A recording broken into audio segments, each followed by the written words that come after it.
যে নারীর পিতা সর্বকালের সর্বশ্রেষ্ঠ মানব হজরত মুহাম্মদ সাল্লাল্লাহু আলাইহি ওয়াসাল্লাম, যে নারীর মাতা মহিয়সী নারী খাদিজাতুল কুবরা রাদিয়াল্লাহু তাআলা আনহা, এবং যে নারীর জন্মের সময় তার পিতার কাছে জিব্রাইল আলাইহিস সালাম এসেছিলেন সুসংবাদ দেওয়ার জন্য, এবং যে নারীর জন্মের সময় তার মাকে প্রসবকালীন সাহায্য করার জন্য এসেছিলেন হজরত হাওয়া আলাইহি ওয়াসাল্লাম, হজরত আসি আলাইহি ওয়াসাল্লাম, হজরত মরিয়ম আলাইহি ওয়াসাল্লাম এবং হজরত উম্মে কলসুম আলাইহি ওয়াসাল্লাম, সেই নারীর জীবনী নিশ্চয়ই পৃথিবীর অন্য কারো চেয়ে ভিন্ন হবে।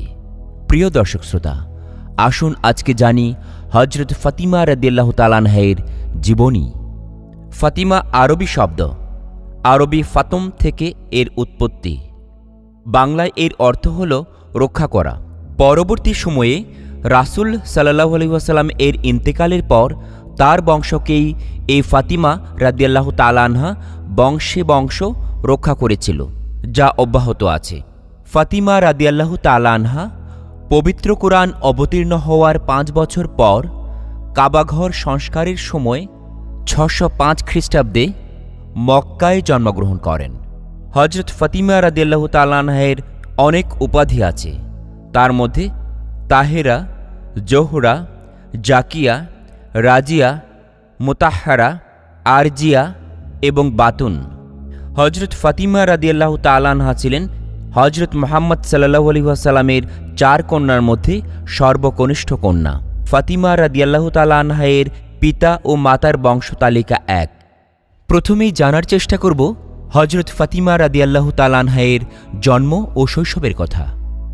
একদা হজরত জিব্রাইল আলাইহিস সালাম জান্নাতি ফল হাতে হজরত মুহাম্মদ সাল্লাল্লাহু আলাইহি ওয়াসাল্লামের কাছে উপস্থিত হয়ে তাকে ফলটি খেতে দিলেন। বললেন, এই ফলটি আপনার জন্য, আপনি এটি আহার করুন। হজরত জিব্রাইল আলাইহিস সালামের নির্দেশে রাসূল সাল্লাল্লাহু আলাইহি সাল্লাম ফলটি খেলেন। এই ফলে এমন একটি ঘ্রাণ ছিল যা এই পৃথিবীতে তিনি আর কোনোদিন পাননি। অতঃপর কিছুদিন পর তার প্রিয়তমা স্ত্রী হজরত খাদিজা রাদিয়াল্লাহু তাআলা আনহা গর্ভবতী হন।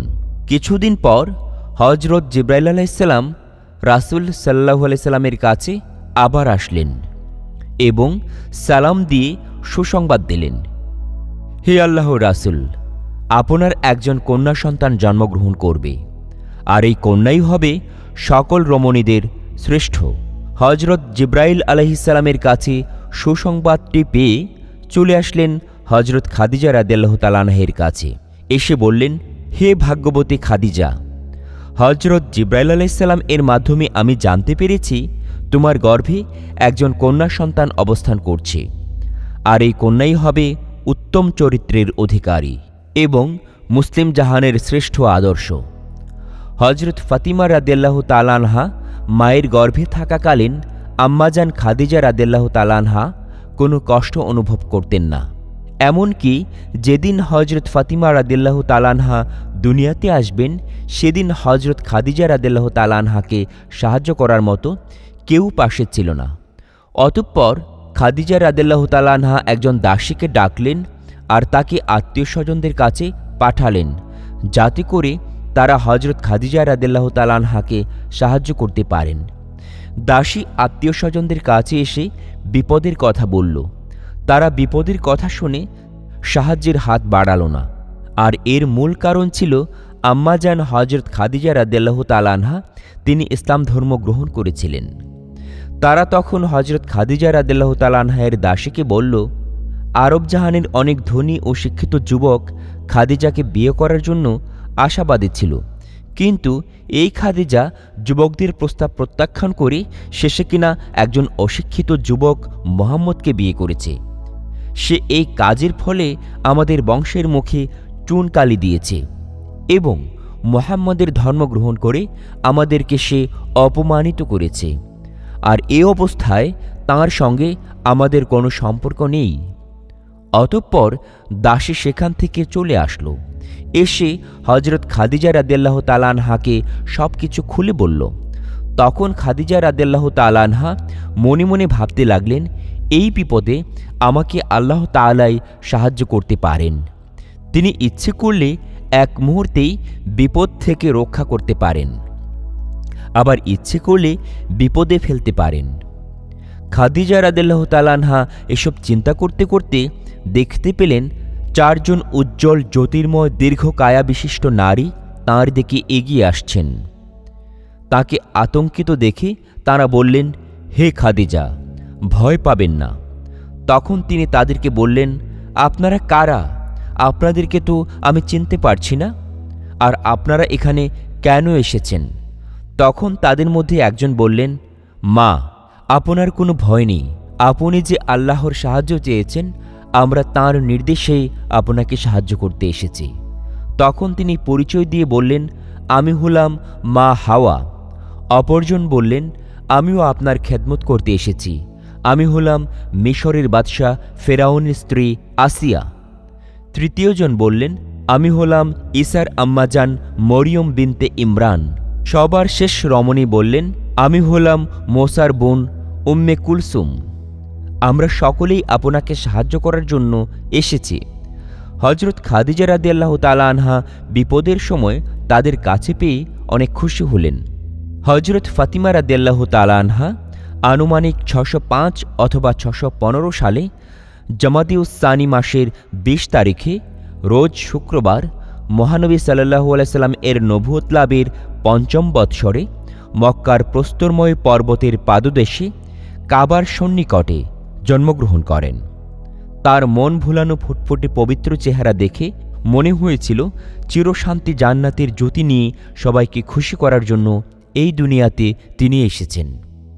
ফাতিমা রাদিয়াল্লাহু তাআলা আনহা ছোটবেলা থেকে সর্বশ্রেষ্ঠ মানব হজরত মুহাম্মদ সাল্লাল্লাহু আলাইহি সাল্লাম এর আদর্শ গ্রহণ করেছিলেন, যার ফলে রাসূল সাল্লাল্লাহু আলাইহি সাল্লাম এর সব গুণের সমাহার ঘটেছিল হজরত ফাতিমা রাদিয়াল্লাহু তাআলা আনহা এর মধ্যে।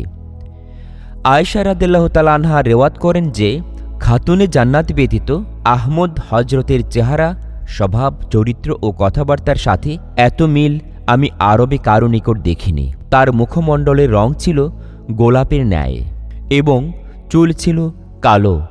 তার মুখ দেখতে পূর্ণচন্দ্র বা মেঘযুক্ত সূর্যের ন্যায় ছিল। একদিনের ঘটনা, রাসূল সাল্লাল্লাহু আলাইহি সাল্লাম কোনো এক জায়গা থেকে বাড়িতে যাচ্ছিলেন। এমন সময় এক খোদাদ্রোহী কুরাইশ রাসূল সাল্লাল্লাহু আলাইহি সাল্লাম এর রাস্তা বাধা দিয়ে দাঁড়ালো আর নানা ভাষায় গালিগাজ করতে লাগল। এমনকি সে রাসূল সাল্লাল্লাহু আলাইহি সাল্লাম এর মাথায় ধুলো মাটি নিক্ষেপ করল। কিন্তু মানবতার মহান শিক্ষক দয়ার আধার কোনো কিছুই বললেন না, বরং চুপচাপ তিনি দাঁড়িয়ে রইলেন। ইতোমধ্যে হজরত ফাতিমা রাদিয়াল্লাহু তাআলা আনহা সেখানে উপস্থিত হলেন। এমন অমানবিক দৃশ্য চোখে দেখে তিনি স্থির থাকতে পারলেন না, বরং তিনি তাঁর বাবার মাথায় থাকা বালি ঝাড়তে ঝাড়তে কুরাইশকে বললেন, তোমরা কি মানুষ? তোমাদের মধ্যে মানবতার কোনো লেশ নেই? আমার পিতা তোমাদের কি এমন ক্ষতি করেছে যার কারণে তার সাথে এমন অমানবিক আচরণ তোমরা করছো?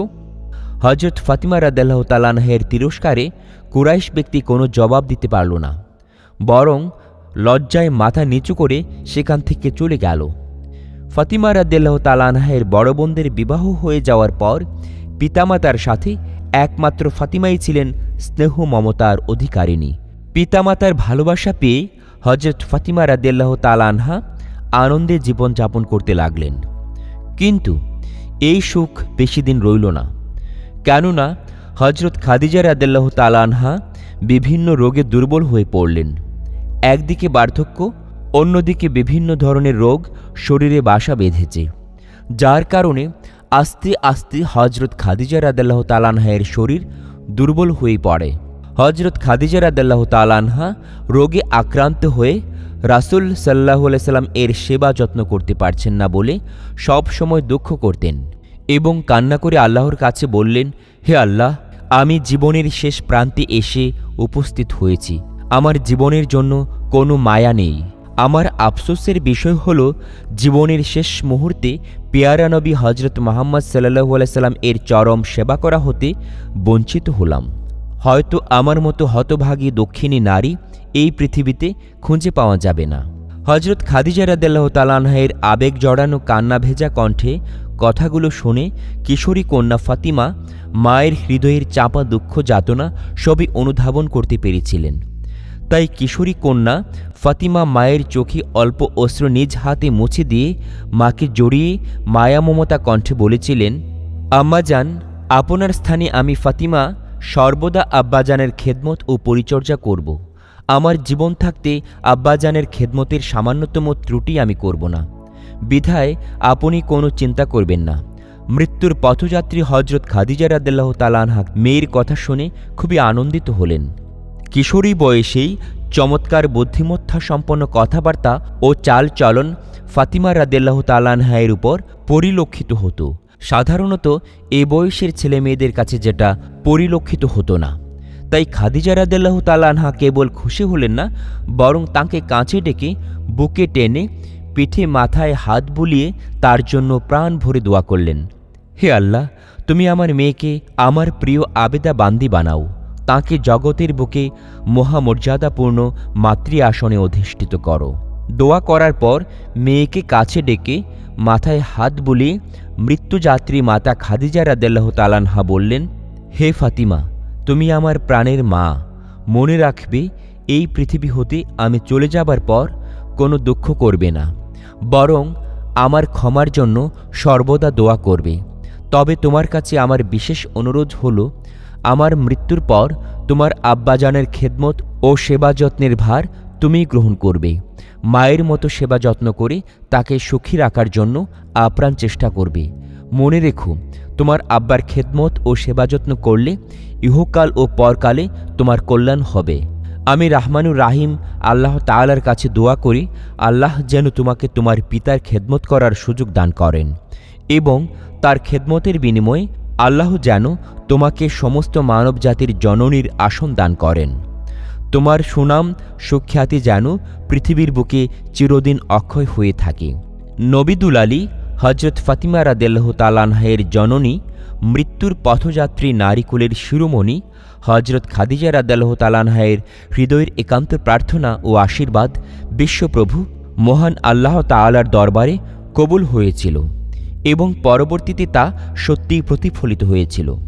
খাতুনে জান্নাত হজরত ফাতিমা রাদিয়াল্লাহু তাআলা আনহার সুনাম সুখ্যাতি যশ ও মর্যাদা বিশ্বব্যাপী অক্ষয় হয়ে আছে এবং রোজ কিয়ামত পর্যন্ত প্রতিষ্ঠিত।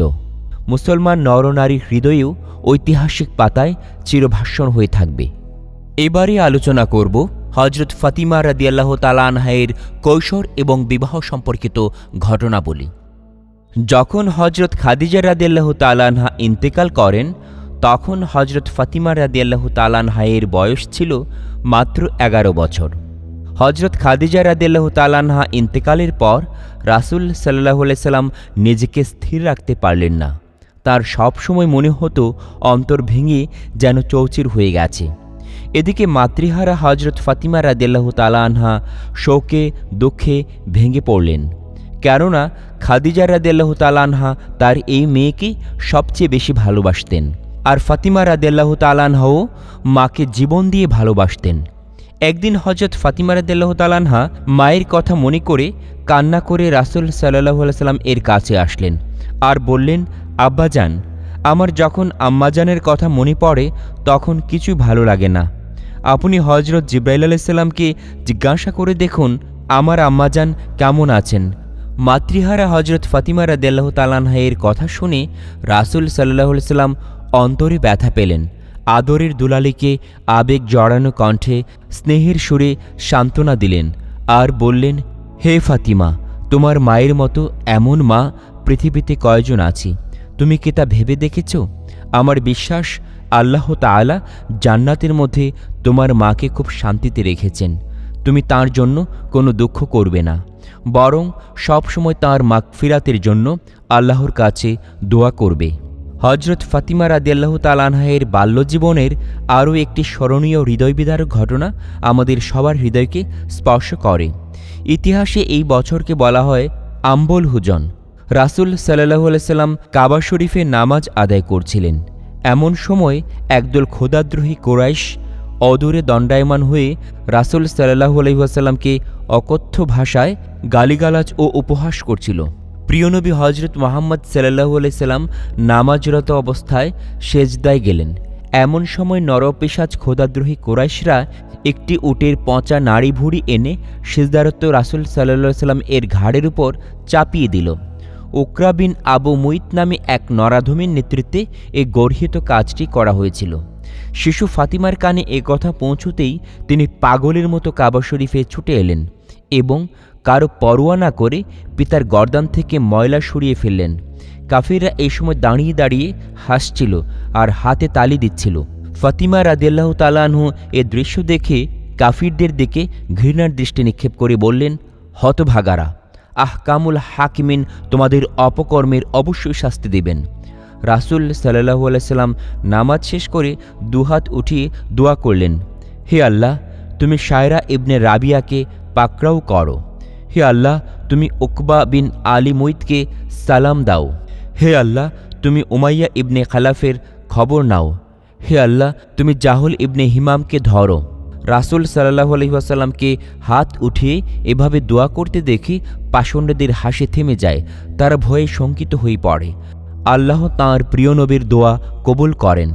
ইতিহাস থেকে জানা যায়, বদরের যুদ্ধে এই নরপিশাচগুলো মুসলমানদের হাতে অত্যন্ত করুণভাবে মৃত্যুবরণ করে। রাসূল সাল্লাল্লাহু আলাইহি ওয়াসাল্লাম মক্কা থেকে হিজরত করে যখন মদিনায় আসেন, তখন হযরত ফাতিমা রাদিয়াল্লাহু তাআলা আনহার জন্য বিবাহের প্রস্তাব আসতে লাগল।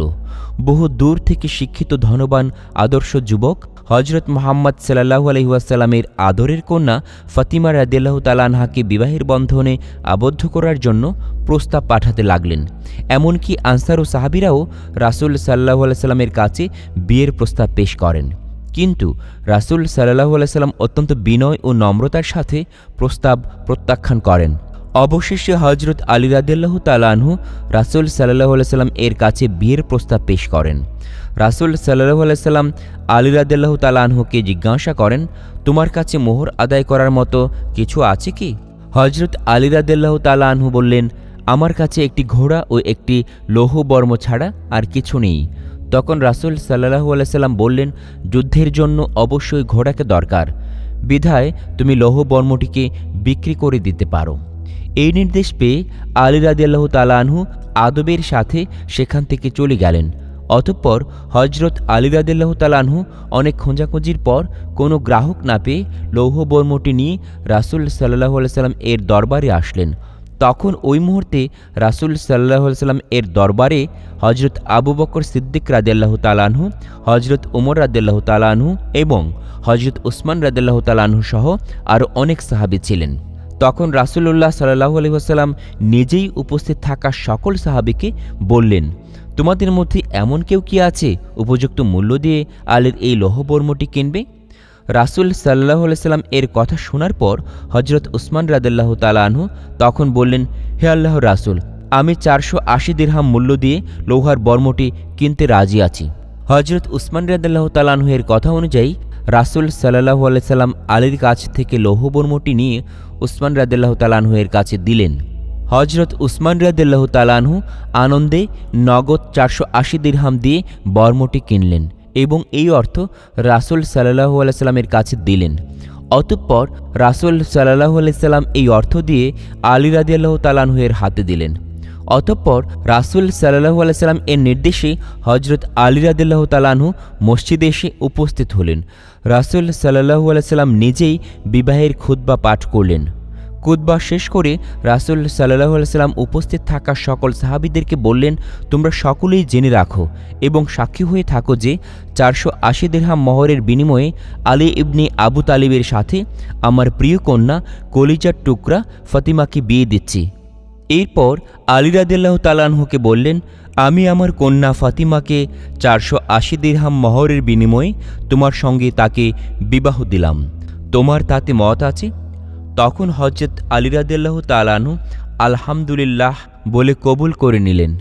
শুভ বিবাহের অনুষ্ঠান শেষ হওয়ার পর রাসূল সাল্লাল্লাহু আলাইহি সাল্লাম প্রিয় জামাতা আলীকে নিজ ঘরে নিয়ে গেলেন। যেহেতু আলী রাদিয়াল্লাহু তাআলা আনহু এর নিজের কোনো বাড়ি ছিল না, তাই ফাতিমা রাদিয়াল্লাহু তাআলা আনহা তার বাবার ঘরেই থেকে যান। বিয়ের সময় রাসূল সাল্লাল্লাহু আলাইহি সাল্লাম ফাতিমা রাদিয়াল্লাহু তাআলা আনহাকে যে সমস্ত আসবাবপত্র উপঢৌকন স্বরূপ প্রদান করেছিলেন তা ছিল একটি নকশা করা খাট, উল ভরা মিশরি কাপড়ে প্রস্তুত করা বিছানা, 2টি চাদর, খেজুরের ছাল ভর্তি চামড়ার বালিশ, পানির জন্য 2টি পাত্র, একটি জাঁতা, একটি পিয়ালা, একটি মশক ইত্যাদি।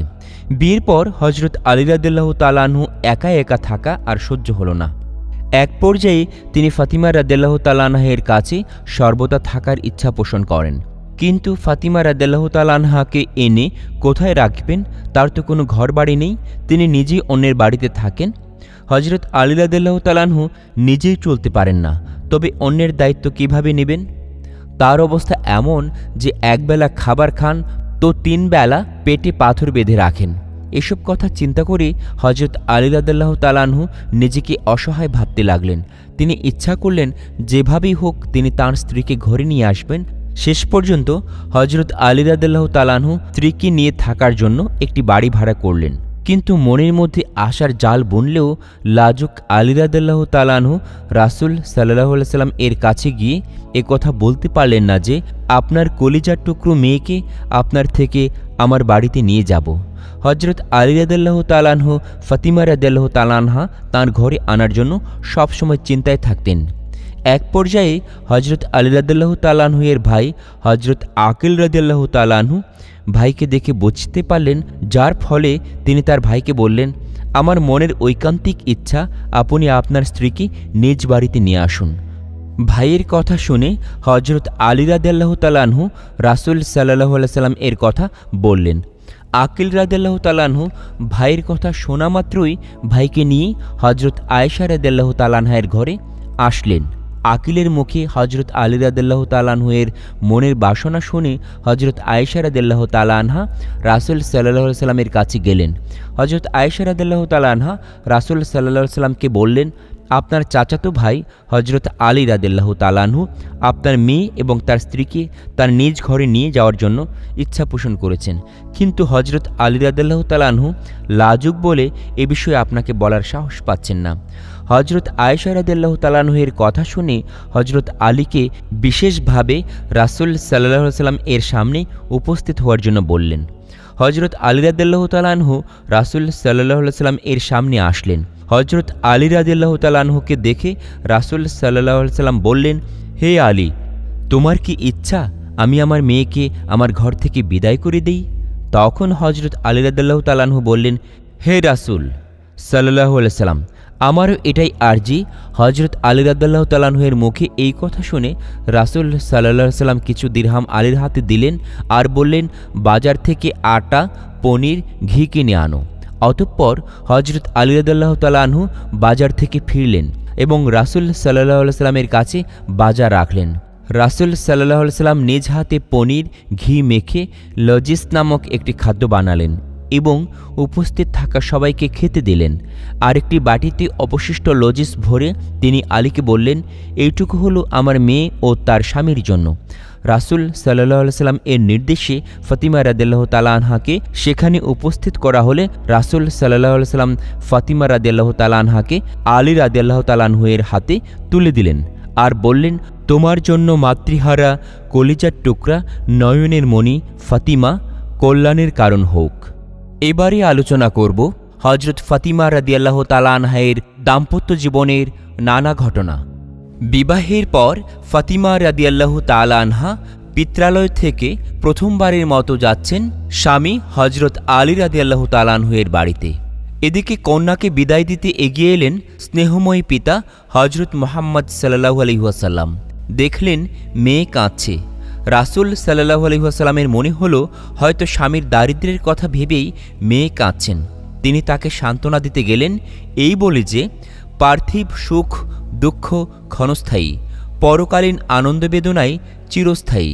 আলী দরিদ্র হতে পারে, কিন্তু তার চেয়ে অধিকতর যোগ্য পাত্র আর কেউ নেই। ক্রন্দনময়ী ফাতিমা বললেন, আলী রাদিয়াল্লাহু তাআলা আনহু এর দরিদ্রতা নয়, জীবনে এই প্রথম পিতার নৈকট্য ও ছত্রছায়া থেকে দূরে সরে যাচ্ছি, আর এমন দিনে মাও কাছে নেই, তাই কান্না চলে আসছে। পলকে প্রিয়তমা মা খাদিজাতুল কুবরা রাদিয়াল্লাহু তাআলা আনহা-এর স্মৃতি মানসপটে ভেসে উঠল। এতদিন ফাতিমা রাদিয়াল্লাহু তাআলা আনহা ছায়ার মতো বাবার সাথে ছিলেন। প্রতি মুহূর্তে সেবা পরিচর্যায় পূর্ণ করেছেন তার শূন্য দিনগুলো। তিনি আজ চলে যাচ্ছেন স্বামীর বাড়ি। চোখ দুটো পানিতে ভিজে গেল। রাসূল সাল্লাল্লাহু আলাইহি ওয়াসাল্লাম ও কোনো রকমে অস্ত্র সংবরণ করে আলী রাদিয়াল্লাহু তাআলা আনহুকে বললেন, হে আলী, ফাতিমা তোমার সৌভাগ্যের কারণ হোক। আর ফাতিমা রাদিয়াল্লাহু তাআলা আনহাকেও বললেন, সংসারের সব কাজ নিজ হাতে করবে, সব সময় স্বামীর দিকে নজর দেবে, তার খেদমতে নিজেকে সঁপে দিবে। আলী রাদিয়াল্লাহু তাআলা আনহু যে বাড়িতে ফাতিমা রাদিয়াল্লাহু তাআলা আনহাকে নিয়ে বসবাস করতেন, সে বাড়িটি রাসূল সাল্লাল্লাহু আলাইহি ওয়াসাল্লামের বাড়ি হতে বেশ কিছু দূরে ছিল। তথাপি রাসূল সাল্লাল্লাহু আলাইহি ওয়াসাল্লাম প্রায় প্রতিদিনই তাকে দেখতে যেতেন। একদিন রাসূল সাল্লাল্লাহু আলাইহি ওয়াসাল্লাম ফাতিমা রাদিয়াল্লাহু তাআলা আনহাকে বললেন, মা, প্রায়ই তোমাকে দেখতে আসতে হয়, তোমাকে আমি কাছে নিয়ে যেতে চাই। তখন হযরত ফাতিমা রাদিয়াল্লাহু তাআলা আনহা বললেন, আব্বাজান, হারিসা বিন নোমানের অনেক বাড়ি আছে, তাকে বলুন একটি বাড়ি খালি করে দিতে।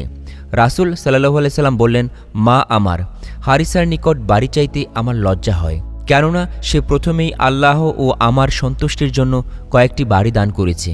বাবার মুখে এ কথা শুনে ফাতিমা রাদিয়াল্লাহু তাআলা আনহা চুপ করে গেলেন, কিন্তু হারিসা বিন নোমানের কানে এ কথা ঠিকই পৌঁছে গেল। তিনি রাসূল সাল্লাল্লাহু আলাইহি ওয়াসাল্লামের নিকট এসে বললেন, হে আল্লাহর রাসূল, আমি জানতে পেরেছি যে আপনি আপনার প্রিয়তমা কন্যাকে আপনার সন্নিকটে রাখতে চান। আমি আমার সকল বাড়ি আপনার নিকট হস্তান্তর করে দিলাম। অনুগ্রহ করে ফাতিমা রাদিয়াল্লাহু তাআলা আনহাকে ডেকে পাঠান। তিনি যে বাড়িতে ইচ্ছা সেই বাড়িতে বসবাস করতে পারবেন। আমার জীবন ও সম্পদ আপনার জন্য কোরবান হোক।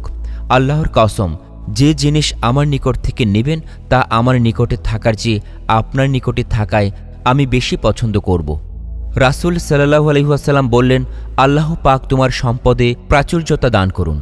অতঃপর রাসূল সাল্লাল্লাহু আলাইহি ওয়াসাল্লাম আলী রাদিয়াল্লাহু তাআলা আনহু ও ফাতিমা রাদিয়াল্লাহু তাআলা আনহাকে হারিস বিন নোমানের একটি বাড়িতে নিয়ে এলেন। একদিন হযরত আলী রাদিয়াল্লাহু তাআলা আনহু ঘরে ফিরে কিছু খাবার চাইলেন। ফাতিমা রাদিয়াল্লাহু তাআলা আনহা বললেন, অভুক্ত অবস্থায় আজ তৃতীয় দিন চলছে, জবের একটি দানাও ঘরে নেই। আলী রাদিয়াল্লাহু তাআলা আনহু বললেন, হে ফাতিমা, আমাকে তুমি বলনি কেন? তিনি জবাবে বললেন, হে আমার স্বামী, রুখসতের সময় আব্বাজান নসিহত করে আমাকে বলেছেন যে আমি যেন কোনো কিছুর জন্য আপনাকে লজ্জিত না করি। ফাতিমা রাদিয়াল্লাহু তাআলা আনহা স্বামীর গৃহের কাজ সব সময় নিজ হাতে করতেন। তার কোনো দাস দাসী ছিল না। একদিন আলী রাদিয়াল্লাহু তাআলা আনহু তাকে বললেন, ফাতিমা, জাতা পিষতে পিষতে তোমার হাতে ফুসকা পড়ে গেছে, আর ঘর ঝাড়ু ও মুছতে মুছতে তোমার কাপড় ময়লা হয়ে গেছে, মশক ভরে পানি আনতে আনতে কোমর ও সিনায় ব্যথা হয়ে গেছে, এবং উনুন জ্বালাতে জ্বালাতে তোমার চেহারা মলিন হয়ে গেছে। তোমার আব্বার নিকট আজ গনিমতের অনেক দাসী এসেছে, তার নিকট গিয়ে একটি দাসী চেয়ে নিয়ে আসো। ফাতিমা রাদিয়াল্লাহু তাআলা আনহা রাসূল সাল্লাল্লাহু আলাইহি ওয়াসাল্লামের নিকট উপস্থিত হলেন, কিন্তু লজ্জায় কিছু বলতে পারলেন না। কিছুক্ষণ অবস্থানের পর তিনি ফিরে এলেন এবং আলী রাদিয়াল্লাহু তাআলা আনহুকে বললেন, আব্বার নিকট কোনো দাসী চাওয়ার সাহস আমার হয়নি। এরপর স্বামী স্ত্রী উভয়ে রাসূল সাল্লাল্লাহু আলাইহি ওয়াসাল্লামের নিকটে হাজির হয়ে একটি দাসী প্রাপ্তির আবেদন জানালেন। রাসূল সাল্লাল্লাহু আলাইহি ওয়াসাল্লাম উত্তরে বললেন, আমি কোনো দাসীকে তোমাদের খেদমতে দিতে পারছি না, কেননা আসহাবে সুফফার খাওয়া ও শিক্ষা দীক্ষার সুষ্ঠু ব্যবস্থা আমাকে করতে হবে।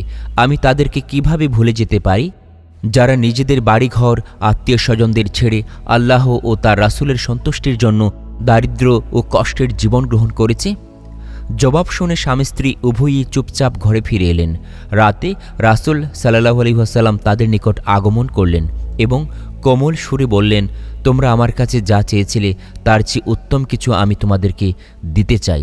তারা দুজনেই একসাথে বলে উঠলেন, বলুন ইয়া রাসূলুল্লাহ সাল্লাল্লাহু আলাইহি ওয়াসাল্লাম। রাসূল সাল্লাল্লাহু আলাইহি ওয়াসাল্লাম তখন বললেন, জিবরাইল আলাইহিস সালাম আমাকে এই কথাগুলো শিখিয়েছেন, প্রত্যেক নামাজের পরে তোমরা দুজন 10 বার সুবহানাল্লাহ, 10 বার আলহামদুলিল্লাহ ও 10 বার আল্লাহু আকবার পাঠ করবে। আর রাতে যখন বিছানায় ঘুমাতে যাবে তখন সুবহানাল্লাহ 33 বার, আলহামদুলিল্লাহ 33 বার, আল্লাহু আকবার 34 বার পাঠ করবে। এই আমল তোমাদের জন্য উত্তম খাদেম হিসাবে গণ্য হবে। এই প্রসঙ্গে আরেকটি ঘটনা উল্লেখ করা যায়।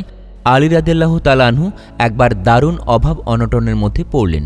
একদিন ফাতিমা রাদিয়াল্লাহু তাআলা আনহাকে আলী রাদিয়াল্লাহু তাআলা আনহু বললেন, তুমি যদি নবী সাল্লাল্লাহু আলাইহি ওয়াসাল্লামের কাছে গিয়ে কিছু চেয়ে আনতে তাহলে ভালো হতো। ফাতিমা রাদিয়াল্লাহু তাআলা আনহা গেলেন। তখন নবী সাল্লাল্লাহু আলাইহি ওয়াসাল্লাম এর নিকট উম্মু আয়মন রাদিয়াল্লাহু তাআলা আনহা বসেছিলেন। ফাতিমা রাদিয়াল্লাহু তাআলা আনহু দরজায় টোকা দিলেন। রাসূল সাল্লাল্লাহু আলাইহি ওয়াসাল্লাম উম্মু আয়মনকে বললেন, নিশ্চয়ই এটা ফাতেমার হাতের টোকা। এমন সময় সে আমাদের নিকট এসেছে যখন সে সাধারণত আসতে অভ্যস্ত নয়। ফাতিমা রাদিয়াল্লাহু তাআলা আনহা ঘরে ঢুকে বললেন, ইয়া রাসূলুল্লাহ সাল্লাল্লাহু আলাইহি ওয়াসাল্লাম, ফেরেশতাদের খাদ্য হলো তাসবিহ, তাহলিল ও তাকিদ, কিন্তু আমাদের খাবার কি? রাসূল সাল্লাল্লাহু আলাইহি ওয়াসাল্লাম তখন বললেন, সেই সত্তার শপথ যিনি আমাকে সত্য সহকারে পাঠিয়েছেন, মুহাম্মদের পরিবারের রান্না ঘরে ৩০ দিন যাবৎ আগুন জ্বলে না। আমার নিকট কিছু ছাগল এসেছে, তুমি চাইলে ৫টি ছাগল তোমাকে দিতে পারি, আর তুমি যদি চাও এর পরিবর্তে আমি তোমাকে 5টি কথা শিখিয়ে দিতে পারি যা জিব্রাইল আলাইহিস সালাম আমাকে শিখিয়েছেন। ফাতিমা রাদিয়াল্লাহু তাআলা আনহা বললেন, আপনি বরং আমাকে সেই 5টি কথা শিখিয়ে দিন যা জিব্রাইল আলাইহিস সালাম আপনাকে শিখিয়েছেন। রাসূল সাল্লাল্লাহু আলাইহি ওয়াসাল্লাম বললেন, বলো, ইয়া আওয়ালাল আওয়ালিন, ইয়া আখিরাল আখিরিন, ইয়া জাল কুওয়াতিন মাতিন, ইয়া রাহিমাল মাসাকিন, ইয়া আর রহমানির রহিম। এই 5টি কথা শিখে ফাতিমা রাদিয়াল্লাহু তাআলা আনহা ফিরে গেলেন আলী রাদিয়াল্লাহু তাআলা আনহুর নিকট। ফাতিমা রাদিয়াল্লাহু তাআলা আনহাকে দেখে আলী রাদিয়াল্লাহু তাআলা আনহু জিজ্ঞাসা করলেন, কি খবর? ফাতিমা রাদিয়াল্লাহু তাআলা আনহা বললেন, আমি দুনিয়া পাওয়ার প্রত্যাশা নিয়ে তোমার নিকট থেকে গিয়েছিলাম, কিন্তু ফিরে এসেছি আখিরাত নিয়ে। আলী রাদিয়াল্লাহু তাআলা আনহু বললেন, আজকের দিনটি তোমার জীবনের সর্বোত্তম দিন। এবারে আলোচনা করব হজরত ফাতিমা রাদিয়াল্লাহু তাআলা আনহার 2 পুত্র হজরত হাসান ও হজরত হোসেন রাদিয়াল্লাহু তাআলা আনহুর জন্ম এবং নানা ঘটনা। একদিন ফাতিমা রাদিয়াল্লাহু তাআলা আনহা অসুস্থ হয়ে পড়লেন। রাসূল সাল্লাল্লাহু আলাইহি ওয়াসাল্লাম সাহাবী ইমরান বিন হুসাইনকে সঙ্গে নিয়ে স্বীয় কন্যার সেবার জন্য গেলেন। বাড়ির দরজায় গিয়ে প্রবেশের অনুমতি চাইলেন। ফাতিমা রাদিয়াল্লাহু তাআলা আনহা বললেন, ভেতরে আসুন আব্বাজান। রাসূল সাল্লাল্লাহু আলাইহি ওয়াসাল্লাম বললেন, আমার সাথে ইমরান ইবনে হুসাইন রয়েছে। ফাতিমা রাদিয়াল্লাহু তাআলা আনহা জবাব দিলেন, আব্বাজান, একমাত্র উবা ছাড়া পর্দা করার মতো দ্বিতীয় কোনো কাপড় আমার নিকট নেই। রাসূল সাল্লাল্লাহু আলাইহি ওয়াসাল্লাম তখন নিজের চাদর ভিতরে নিক্ষেপ করে বললেন, মা, এ নিয়ে পর্দা করো। অতঃপর রাসূল সাল্লাল্লাহু আলাইহি ওয়াসাল্লাম ইমরান বিন হুসাইনকে নিয়ে ঘরে প্রবেশ করলেন এবং তাকে বললেন, আব্বাজান, কঠিন ব্যথায় কষ্ট পাচ্ছি এবং ক্ষুধায় কাতর হয়ে পড়েছি, কেননা ঘরে কোনো খাবার নেই। রাসূল সাল্লাল্লাহু আলাইহি ওয়াসাল্লাম বললেন, হে আমার কলিজার টুকরা, ধৈর্য ধারণ করো। আমিও আজ 3 দিন যাবৎ অনাহারে ক্লিষ্ট হচ্ছি। আল্লাহ রাব্বুল আলামিনের নিকট আমি যা চাই তা তিনি আমাকে দিয়ে থাকেন, কিন্তু আমি আখিরাতকে দুনিয়ার উপর অগ্রাধিকার দিয়েছি। অতঃপর তিনি তার স্নেহমাখা হাত ফাতিমা রাদিয়াল্লাহু তাআলা আনহার পিঠের উপর রেখে বললেন, হে আমার কলিজার টুকরা, তুমি কি এত সন্তুষ্ট হবে না যে তুমি সারা বিশ্বের মহিলাদের নেত্রী? তখন ফাতিমা রাদিয়াল্লাহু তাআলা আনহা বললেন, তাহলে মারিয়াম আলাইহিস সালামের অবস্থান কি হবে? রাসূল সাল্লাল্লাহু আলাইহি ওয়াসাল্লাম বললেন, তিনি হলেন তার আমলে বিশ্বের নেত্রী, আর তুমি হলে তোমার আমলের বিশ্বের মহিলাদের নেত্রী। বিয়ের পরও হজরত ফাতিমা রাদিয়াল্লাহু তাআলা আনহা নিয়োজিত থাকতেন। তাঁর ঘর থেকে রাসূলের ঘর বেশি দূরে ছিল না। তিনি সবসময় রাসূলের খবর নিতেন। রাসূলুল্লাহ সাল্লাল্লাহু আলাইহি ওয়াসাল্লাম ও একইভাবে হজরত ফাতিমার খোঁজ খবর নিতেন।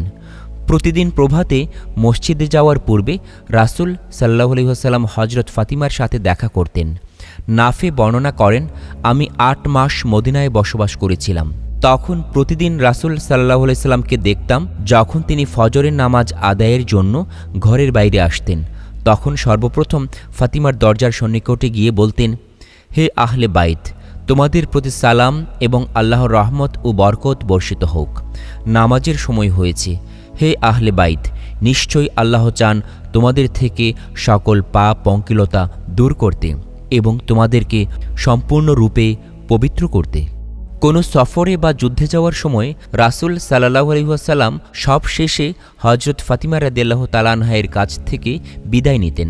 আবার মদিনায় ফিরে সর্বপ্রথম তিনি হজরত ফাতিমার সাথে সাক্ষাৎ করতেন। একদিন হজরত মুহাম্মদ সাল্লাল্লাহু আলাইহি ওয়াসাল্লাম হজরত ফাতিমা রাদিয়াল্লাহু তাআলা আনহাকে দেখলেন যে তিনি একটি মোটা ও শক্ত কাপড় পরিধান করে নিজ হস্তে জাতাকল চালিয়ে আটা তৈরি করছেন, আর সে অবস্থায় নিজের কোলের সন্তানকে দুধ খাওয়াচ্ছেন। এহেন অবস্থা দেখে হজরত মুহাম্মদ সাল্লাল্লাহু আলাইহি ওয়াসাল্লামের চোখে পানি ছলছল করে উঠল। তখন তিনি বলেন, আমার হে প্রিয় কন্যা, এ দুনিয়ার তিক্ততা আখিরাতের মিষ্টি স্বাদেরই পূর্ব প্রস্তুতি, এই মনে করে সহ্য করে যাও। তখন হজরত ফাতিমা রাদিয়াল্লাহু তাআলা আনহা বললেন, হে আল্লাহর রাসূল, আল্লাহ প্রদত্ত এত সব নিয়ামত ও অনুগ্রহের জন্যে তাঁকে অশেষ ধন্যবাদ জানাই এবং এই জন্যে তাঁর অশেষ প্রশংসাও করছি। হজরত আলী রাদিয়াল্লাহু তাআলা আনহু পানি ও কাঠ জোগাড় করে আনতেন, আর হজরত ফাতিমা রাদিয়াল্লাহু তাআলা আনহা আটা তৈরি করে খামির বানাতেন, আর তা দিয়ে রুটি তৈরি করতেন। তিনি কাপড়ে তালে লাগানোর কাজও করতেন। এই মহিয়সী রমণী সকলের চেয়ে বেশি রূপসী ছিলেন এবং তার পবিত্র গাল দুটি সৌন্দর্যে পুষ্পের ন্যায় ফুটেছিল। হজরত আলী রাদিয়াল্লাহু তাআলা আনহু বলেছেন, ফাতিমা মশক দিয়ে এতই পানি উত্তোলন করেছেন যার ফলে তাঁর বক্ষে ক্ষতের ছাপ পড়ে যায়। তিনি হস্তচালিত জাঁতাকলের মাধ্যমে এত পরিমাণ আটা তৈরি করেছেন যার কারণে তাঁর হাত ক্ষতবিক্ষত হয়ে যায়। তিনি এত পরিমাণ ঘর রান্নাবান্নার কাজ করেছেন যে তার পোশাক ধুলি ধোঁয়া মাখা হয়ে যায়। দাস দাসী ছিল না। মশক দিয়ে পানি উত্তোলনের ফলে তার শরীরে দাগ পড়ে গিয়েছিল। তিনি জাঁতার মাধ্যমে এত পরিমাণ আটা তৈরি করতেন যে তার হাতে ফোস্কা পড়ে যেত, আর তিনি সেই আটা দিয়ে রুটি তৈরি করে মদিনার দরিদ্র ব্যক্তিদের মধ্যে বিতরণ করতেন। হজরত ফাতিমা রাদিয়াল্লাহু তাআলা আনহা কাপড়ে তালি লাগিয়ে সেই কাপড় পরিধান করতেন। পার্থিব কোনো বস্তুই তাকে আকৃষ্ট করতে পারত না, আর এজন্যই রাসূল সাল্লাল্লাহু আলাইহি ওয়াসাল্লাম তাঁকে বাতুল উপাধিতে ভূষিত করেছিলেন। হজরত ফাতিমার বিয়ের 2 বছরের মধ্যেই ইমাম হাসান ও ইমাম হুসেন রাদিয়াল্লাহু তাআলা আনহু জন্মগ্রহণ করেন। হজরত আলী নিশ্চিন্তে হজরত ফাতিমার ওপর সন্তান লালন পালনের ভার দিয়ে রাসূলুল্লাহ সাল্লাল্লাহু আলাইহি ওয়াসাল্লামের সাথে বেরিয়ে পড়তেন, হয়তো কোনো সফরে, না হয় কোনো যুদ্ধে। আর হজরত ফাতিমা রাদিয়াল্লাহু তাআলা আনহা একাকী কত বড় দায়িত্বই না পালন করলেন। তিনি কিভাবে গড়ে তুললেন এই সন্তানদের? রাসূলের 2 নাতি তথা আল্লাহর তলোয়ার আলী মুর্তাজার 2 সন্তানকে তিনি গড়ে তুললেন বেহেশতের যুবকদের নেতা রূপে। রাসূলুল্লাহ সাল্লাল্লাহু আলাইহি ওয়াসাল্লাম বলেছেন, হাসান ও হুসাইন বেহেশতের যুবকদের নেতা। হ্যাঁ, এই নেতাদের গড়ে তুলেছেন বেহেশতেরই নারীদের নেত্রী হজরত ফাতিমা রাদিয়াল্লাহু তাআলা আনহা। হজরত ফাতিমা 2 জন অতুলনীয় ব্যক্তিত্ব গড়ে তুললেন, পরবর্তীকালে ইসলামের জন্য যাঁদের অবদান মুসলমানরা উপলব্ধি করতে পেরেছে। ইমাম হাসান এক মহাসংকটকালে সন্ধির মাধ্যমে ইসলামকে রক্ষা করেন, আর ইমাম হুসেইন ইসলামের অস্তিত্ব টিকিয়ে রাখার জন্যই কারবালার মরুপ্রান্তরে নিজের পরিবার সহ শাহাদত বরণ করেন। অথচ তাঁরাই হলেন রাসূলের পরিবার। রাসূলের আহলে বাইত পথভ্রষ্টতা থেকে রক্ষা পাওয়ার জন্য রাসূলুল্লাহ সাল্লাল্লাহু আলাইহি ওয়াসাল্লাম যাদেরকে পবিত্র কোরআনের পাশাপাশি আঁকড়ে ধরার নির্দেশ দিয়েছেন। রাসূলুল্লাহ সাল্লাল্লাহু আলাইহি ওয়াসাল্লাম বলেন, হে লোক সকল, নিশ্চয়ই আমি তোমাদের মাঝে এমন জিনিস রেখে গেলাম, তোমরা তা ধারণ করলে কখনো পথভ্রষ্ট হবে না। আল্লাহর গ্রন্থ আল কোরআন এবং আমার ইতরাত আহলে বাইত। আলী ও ফাতিমা এর জীবনে কঠিন পরীক্ষায় তারা উতরে গেল। অভাব ও টানাটানির সংসারটি আবার প্রেম, প্রীতি ও সহমর্মিতায় ভরে গেল। হজরত ফাতিমা রাদিয়াল্লাহু তাআলা আনহার গর্ভে 2টি পুত্র সন্তান হজরত ইমাম হাসান ও হজরত ইমাম হুসেন রাদিয়াল্লাহু তাআলা আনহু এবং 2টি কন্যা সন্তান হজরত উম্মে কুলসুম ও হজরত জয়নব জন্মগ্রহণ করেন। ফাতিমা রাদিয়াল্লাহু তাআলা আনহার সব সন্তানই ছিল হজরত রাসূল করিম সাল্লাল্লাহু আলাইহি ওয়াসাল্লামের কলিজার টুকরা। বিশেষত হাসান ও হুসাইনের মধ্যে তিনি যেন নিজের পরলোকগত পুত্র সন্তানদেরকে খুঁজে পান, তাই তাদের প্রতি ছিল বিশেষ মহব্বত। একদিন রাসূল সাল্লাল্লাহু আলাইহি ওয়াসাল্লাম হাসান ও হুসাইনের মধ্যে একজনকে কাঁধে করে মদিনার বাজারে ঘুরছেন। নামাজের সময় হলে তিনি মসজিদে ঢুকলেন এবং তাকে খুব আদরের সাথে এক পাশে বসিয়ে নামাজের ইমাম হিসাবে দাঁড়িয়ে গেলেন। কিন্তু এত দীর্ঘ সময় সেজদায় কাটালেন যে পেছনের মুক্তাদিররা বিস্ময়ে হতবাক হয়ে গেল। নামাজ শেষে কেউ একজন জিজ্ঞাসা করল, ইয়া রাসূলুল্লাহ সাল্লাল্লাহু আলাইহি ওয়াসাল্লাম, আপনি এত লম্বা সেজদা করছেন যে আমরা ধারণা করেছিলাম যে কিছু একটা ঘটেছে অথবা ওহী নাজিল হয়েছে। জবাবে রাসূল সাল্লাল্লাহু আলাইহি ওয়াসাল্লাম বললেন, না, তেমন কিছু ঘটেনি। আসল ঘটনা হলো আমার ছেলে আমার পিঠে চড়ে বসেছিল। আমি চেয়েছি তার ইচ্ছা পূর্ণ হোক, তাই তাড়াতাড়ি করিনি। একদিন রাসূল সাল্লাল্লাহু আলাইহি ওয়াসাল্লাম মিম্বরের উপর বসে ভাষণ দিচ্ছেন। এমন সময় দেখলেন হাসান ও হুসাইন দুই ভাই লাল জামা পরে নানাজির দিকে হেঁটে আসছে। তিনি ভাষণ বন্ধ করে মিম্বর থেকে নেমে গিয়ে তাদের দুজনকে উঠিয়ে সামনে এনে বসান। তারপর তিনি উপস্থিত জনমণ্ডলীকে লক্ষ্য করে বললেন, আল্লাহ সত্যিই বলেছেন, তোমাদের সম্পদ ও সন্তান সন্ততি পরীক্ষা বিশেষ। আরেক দিনের ঘটনা, রাসূল সাল্লাল্লাহু আলাইহি ওয়াসাল্লাম ফাতিমা আলী এর বাড়ির পার্শ্ব দিয়ে ব্যস্ততার সাথে কোথাও যাচ্ছেন। এমন সময় হুসাইনের কান্নার আওয়াজ তার কানে গেল। তিনি বাড়িতে ঢুকে মেয়েকে তিরস্কারের সুরে বললেন, তুমি কি জানো না তার কান্না আমাকে কষ্ট দেয়? এবারে আলোচনা করব হযরত ফাতিমা রাদিয়াল্লাহু তাআলা আনহার দান ও দয়াল নবীর শিক্ষা। একদা হযরত মুহাম্মদ সাল্লাল্লাহু আলাইহি ওয়াসাল্লাম ফাতেমার গৃহে প্রবেশ করে দেখতে পেলেন যে ফাতেমা স্বর্ণের একটি গলার হার পরে আছে, যা আমিরুল মুমিনিন আলী রাদিয়াল্লাহু তাআলা আনহুর গনিমতের অর্থ থেকে ক্রয় করেছিলেন। তৎক্ষণাৎ মহানবী সাল্লাল্লাহু আলাইহি ওয়াসাল্লাম বললেন, হে ফাতেমা, মানুষ যেন বলতে না পারে মুহাম্মদের কন্যা ফাতেমা প্রতাপশালী বাদশাহের পোশাক পরিধান করেছে। তখন হযরত ফাতিমা গলার হার খুলে বিক্রি করে দিলেন, আর বিক্রয়লব্ধ অর্থ দিয়ে একজন দাস ক্রয় করে তাকে মুক্ত করে দিলেন। রাসূলুল্লাহ সাল্লাল্লাহু আলাইহি ওয়াসাল্লাম তার এই কাজে অত্যন্ত আনন্দিত হয়েছিলেন। একদিনের ঘটনা, রাসূলুল্লাহ সাল্লাল্লাহু আলাইহি ওয়াসাল্লাম সফরে বের হওয়ার পূর্বে তাঁর আত্মীয়স্বজনদের কাছ থেকে বিদায় গ্রহণ করতেন। সর্বশেষ যার কাছ থেকে বিদায় নিতেন তিনি হলেন হযরত ফাতিমা রাদিয়াল্লাহু তাআলা আনহা, এবং তার গৃহ থেকে সফরের যাত্রা শুরু করতেন। আর যখন সফর থেকে প্রত্যাবর্তন করতেন সর্বপ্রথম হযরত ফাতিমার সাথে সাক্ষাৎ করতেন, অতঃপর অন্যান্য লোকজনদের সাথে দেখা সাক্ষাৎ করতেন। একবার হযরত মুহাম্মদ সাল্লাল্লাহু আলাইহি ওয়াসাল্লাম সফরে গিয়েছিলেন। সেখানে যুদ্ধের গনিমতের কিছু অংশ হযরত আলীর ভাগে পড়েছিল। তিনি সেই অংশটুকু হযরত ফাতিমাকে দিয়ে চলে গেলেন। নবীকন্যা তা দিয়ে দুটি রূপার চুড়ি এবং একটি পর্দার কাপড়ের ব্যবস্থা করলেন। তিনি সেই পর্দা গৃহের দ্বারে ঝুলিয়ে রেখেছিলেন। রাসূলুল্লাহ সাল্লাল্লাহু আলাইহি ওয়াসাল্লাম সফর শেষ করে ফিরে এসে মসজিদে প্রবেশ করেন এবং অন্যান্য বারের ন্যায় এবারও সর্বপ্রথম হযরত ফাতিমার গৃহে প্রবেশ করেন। হযরত ফাতিমা আনন্দ ভরে আবেগে আপ্লুত হয়ে পিতাকে সাদর সম্ভাষণ জানানোর জন্যে এগিয়ে আসেন। তখন মহানবী হযরত মুহাম্মদ সাল্লাল্লাহু আলাইহি ওয়াসাল্লাম হযরত ফাতিমার হাতের চুড়ি আর গৃহের দ্বারে ঝোলানো পর্দা অবলোকন করেন। তিনি গৃহের অভ্যন্তরে প্রবেশ না করে দরজার পাশে বসে গেলেন। সেখানে হযরত ফাতিমাকে দেখা যাচ্ছিল। এই অবস্থা দেখে হযরত ফাতিমা ক্রন্দন শুরু করে দেন। তিনি অত্যন্ত চিন্তিত হয়ে পড়লেন। তিনি মনে মনে বলেন, এর পূর্বে তো আমার পিতাকে কখনো আমার সাথে এমন আচরণ করতে দেখিনি। অতঃপর তিনি তার দুপুত্রকে ইমাম হুসেইন ও ইমাম হাসান রাদিয়াল্লাহু তাআলা আনহুকে ডাকলেন এবং একজনের হাতে দরজার পর্দা খুলে আর অপরজনের হাতে চুড়ি খুলে অন্যজনকে দিয়ে বললেন, এগুলো আমার বাবার কাছে নিয়ে যাও। তাকে আমার পক্ষ থেকে সালাম দিয়ে বলবে, আপনি সফরে যাওয়ার পর এগুলো ছাড়া অন্য কিছুর ব্যবস্থা করিনি। এখন এগুলো দিয়ে আপনার যা খুশি তা করুন। আপনি যে পথে খরচ করতে চান করুন। এরপর হযরত ফাতিমার দু সন্তান মায়ের পক্ষ থেকে মহানবী সাল্লাল্লাহু আলাইহি ওয়াসাল্লামের কাছে সব কথা খুলে বললেন।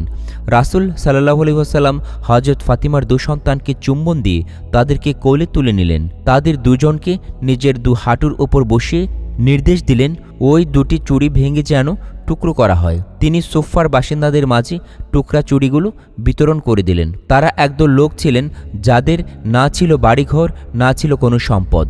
অতঃপর দরজার পর্দার কাপড় যা দৈর্ঘ্যে ছিল লম্বা কিন্তু প্রস্থে কম ছিল, তাদের মধ্যকার বস্ত্রহীন লোকদের মধ্যে ভাগ করে দেন। অতঃপর রাসূল সাল্লাল্লাহু আলাইহি ওয়াসাল্লাম বলেন, আল্লাহ যেন ফাতিমার উপর রহম করেন। নিশ্চয়ই আল্লাহ এই পর্দার পরিবর্তে বেহেশতি বস্ত্র তাকে দান করবেন এবং এই চুড়িগুলির পরিবর্তে তাকে বেহেশতে অলংকার দান করবেন। একদিন রাসূল সাল্লাল্লাহু আলাইহি ওয়াসাল্লাম আসরের নামাজ আদায় করেন।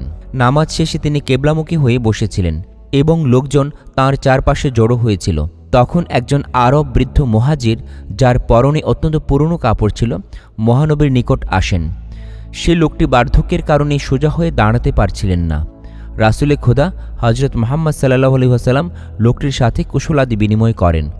ওই বৃদ্ধ লোকটি বলেন, ইয়া রাসূলুল্লাহ, আমি ক্ষুধার্ত, আমাকে অন্ন দান করুন। আমার পরনের কাপড় নেই, আমাকে পরিধেয় বস্ত্র দান করুন। আমি নিঃস্ব, দরিদ্র, আমাকে দয়া করে কিছু দিন। রাসূলুল্লাহ সাল্লাল্লাহু আলাইহি ওয়াসাল্লাম বললেন, আমার দেয়ার মতো কিছু নেই, তবে কোনো ভালো কাজের দিক নির্দেশনা হলো দান, তা সম্পাদন করার অনুরূপ।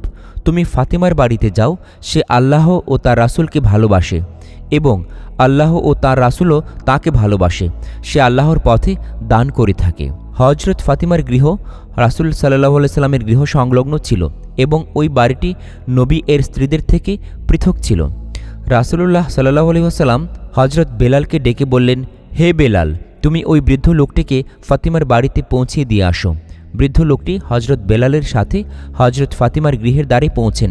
সেখানে থেকেই বৃদ্ধ লোকটি উচ্চ স্বরে বললেন, আসসালামু আলাইকুম হে নবুয়াতের পরিবার, ফেরেশতাদের গমনাগমনের স্থল, আল্লাহর পক্ষ থেকে ওহী নাজিলের জন্যে হজরত জিবরাইল আলাইহিস সালামের অবতীর্ণ হওয়ার স্থান। হজরত ফাতিমা উত্তরে বললেন, ওয়ালাইকুম আসসালাম, আপনি কে? বৃদ্ধ লোকটি বলল, আমি একজন বৃদ্ধ আরব, যে কিনা কষ্ট ও দুরাবস্থা থেকে মুক্তি পাবার লক্ষ্যে হিজরত করেছে এবং মানবকুলের মুক্তিদাতা আপনার পিতার পানে ছুটে এসেছি। আমি ক্ষুধার্ত এবং বস্ত্রহীন, আমাকে দয়া ও অনুগ্রহ করে ধন্য করুন। আল্লাহ আপনার উপর রহমত বর্ষণ করুন। এই সময় হজরত ফাতিমা রাদিয়াল্লাহু তাআলা আনহা, হজরত আলী রাদিয়াল্লাহু তাআলা আনহু ও রাসূল সাল্লাল্লাহু আলাইহি ওয়াসাল্লাম 3 দিন যাবৎ কিছু খাননি। নবী করিম সাল্লাল্লাহু আলাইহি ওয়াসাল্লাম তাদের অবস্থা ভালো করেই জানতেন। হজরত ফাতিমা দুম্বার চামড়া বিশিষ্ট হাসান ও হুসাইনের বিছানাটি হাতে তুলে নিয়ে বললেন, হে দরজার বাইরে দণ্ডায়মান ব্যক্তি, এটা নিয়ে যাও। আশা করি আল্লাহ তোমাকে এর চেয়ে উত্তম কিছু দান করবেন। আরও বৃদ্ধ লোকটি বলল, হ্যাঁ মুহাম্মদ সাল্লাল্লাহু আলাইহি ওয়াসাল্লামের কন্যা, আপনার কাছে আমি ক্ষুধা নিবৃত্তির কথা বলেছি, আর আপনি আমাকে পশুর চামড়া দিচ্ছেন? আমি এই চামড়া দিয়ে কি করব? হজরত ফাতিমা রাদিয়াল্লাহু তাআলা আনহা বৃদ্ধ লোকটির কথা শুনে হজরত হামজার কন্যা ফাতিমার উপহার তার গলার হারটি খুলে বৃদ্ধ লোকটিকে দান করে দিলেন আর বললেন, এটাকে নিয়ে বিক্রি করো। আশা করি আল্লাহ তোমাকে এর চেয়ে আরও উত্তম কিছু দান করবেন। আরব মুহাজির গলার হারটি নিয়ে মসজিদে নববীতে পৌঁছলেন। তখন নবী করিম সাল্লাল্লাহু আলাইহি ওয়াসাল্লাম তাঁর সাহাবীদেরকে নিয়ে বসেছিলেন। বৃদ্ধ আরব বললেন, ইয়া রাসূলুল্লাহ, এই গলার হারটি হজরত ফাতিমা আমাকে দান করেছেন, আর তিনি বলেছেন এই গলার হারটি বিক্রি করো। আশা করি আল্লাহ তোমার প্রয়োজন মিটিয়ে দিবেন। রাসূলুল্লাহ সাল্লাল্লাহু আলাইহি ওয়াসাল্লাম আর চোখের অশ্রু ধরে রাখতে পারলেন না। তিনি বললেন, যে জিনিস সমগ্র নারীকুলের নেত্রী ফাতিমা তোমাকে দিয়েছে, কি করে সম্ভব তার দ্বারা আল্লাহ তোমার প্রয়োজন মেটাবেন না? হজরত আম্মার ইবনে ইয়াসির উঠে দাঁড়ালেন। তিনি বললেন, ইয়া রাসূলুল্লাহ, আমাকে কি এই গলার হারটি কেনার অনুমতি দিবেন? রাসূল সাল্লাল্লাহু আলাইহি ওয়াসাল্লাম জবাবে বললেন, হে আম্মার, এটা ক্রয় করো। যদি সমস্ত জিন ও ইনসান এটা ক্রয়ের মধ্যে অংশগ্রহণ করে, আল্লাহ তাদের সকলের উপর থেকে দোজখের আগুন উঠিয়ে নেবেন। হজরত আম্মার জিজ্ঞেস করলেন, হে আরব বৃদ্ধ, এই গলার হারটি কত বিক্রি করবে? বৃদ্ধ লোকটি জবাবে বলল, এই গলার হারের পরিবর্তে আমার জন্য এতটুকুই যথেষ্ট যে আমি যেন এ দিয়ে কিছু রুটি ও মাংস কিনে ক্ষুধা নিবারণ করতে পারি এবং একটা কাপড় কিনে আমার দেহ আবৃত করতে পারি, যেন সে কাপড় দিয়ে আল্লাহর দরবারে নামাজে দাঁড়াতে পারি। আর কয়েকটি দিনারই যথেষ্ট, যা আমি আমার পরিবারকে দিতে পারি। হজরত আম্মারের কাছে নবী করিম সাল্লাল্লাহু আলাইহি ওয়াসাল্লাম কর্তৃক প্রাপ্ত খায়বরের যুদ্ধের গনিমতের কিছু মাল অবশিষ্ট ছিল।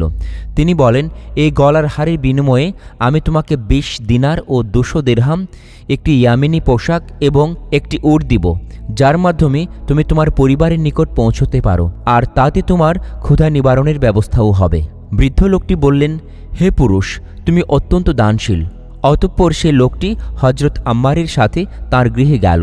হজরত আম্মার প্রতিশ্রুতি মোতাবেক সব কিছু সে লোকটিকে দিলেন। বৃদ্ধ লোকটি মালামাল নিয়ে রাসূল সাল্লাল্লাহু আলাইহি ওয়াসাল্লামের কাছে এলেন। তিনি জিজ্ঞেস করলেন, এখন তোমার ক্ষুধা মিটেছে? তোমার পরিধেয় বস্ত্র পেয়েছ? উত্তরে লোকটি বলল, জি হে, আমার প্রয়োজন মিটেছে। আমার পিতামাতা আপনার জন্য উৎসর্গ হোক। রাসূল সাল্লাল্লাহু আলাইহি ওয়াসাল্লাম বললেন, তাহলে ফাতিমার জন্য তাঁর অনুগ্রহের কারণে দোয়া করো। তখন আরব মুহাজির লোকটি এভাবে দোয়া করলেন, হে আল্লাহ, তুমি সর্বদাই আমার প্রভু, তুমি ব্যতীত অন্য কোনো উপাস্যের আমি ইবাদত করি না, তুমি সকল ক্ষেত্রে আমার রিজিকদাতা। হে পরওয়ারদিগার, ফাতিমাকে এমন সব কিছু দাও যা চক্ষু কখনো অবলোকন করেনি, কোনো কর্ণ কখনো শ্রবণ করেনি। প্রিয় নবী করিম সাল্লাল্লাহু আলাইহি ওয়াসাল্লাম তার দুয়ার শেষে আমিন বললেন এবং তার সাহাবীদের প্রতি তাকিয়ে বললেন, নিশ্চয়ই আল্লাহ এই পৃথিবীতে এই দোয়ার ফল দান করেছেন, কেননা আমি তার পিতা, আমার সমকক্ষ পৃথিবীতে অন্য কেউ নেই, আর আলী তার স্বামী। যদি আলী না থাকতো তাহলে কখনো তার সমকক্ষ স্বামীকে খুঁজে পাওয়া যেত না। আল্লাহ ফাতিমাকে হাসান ও হুসাইনকে দান করেছেন। বিশ্বের বুকে মানবকুলের মাঝে তাদের ন্যায় আর কেউ নেই, কেননা তারা বেহেশতের যুবকদের সর্দার।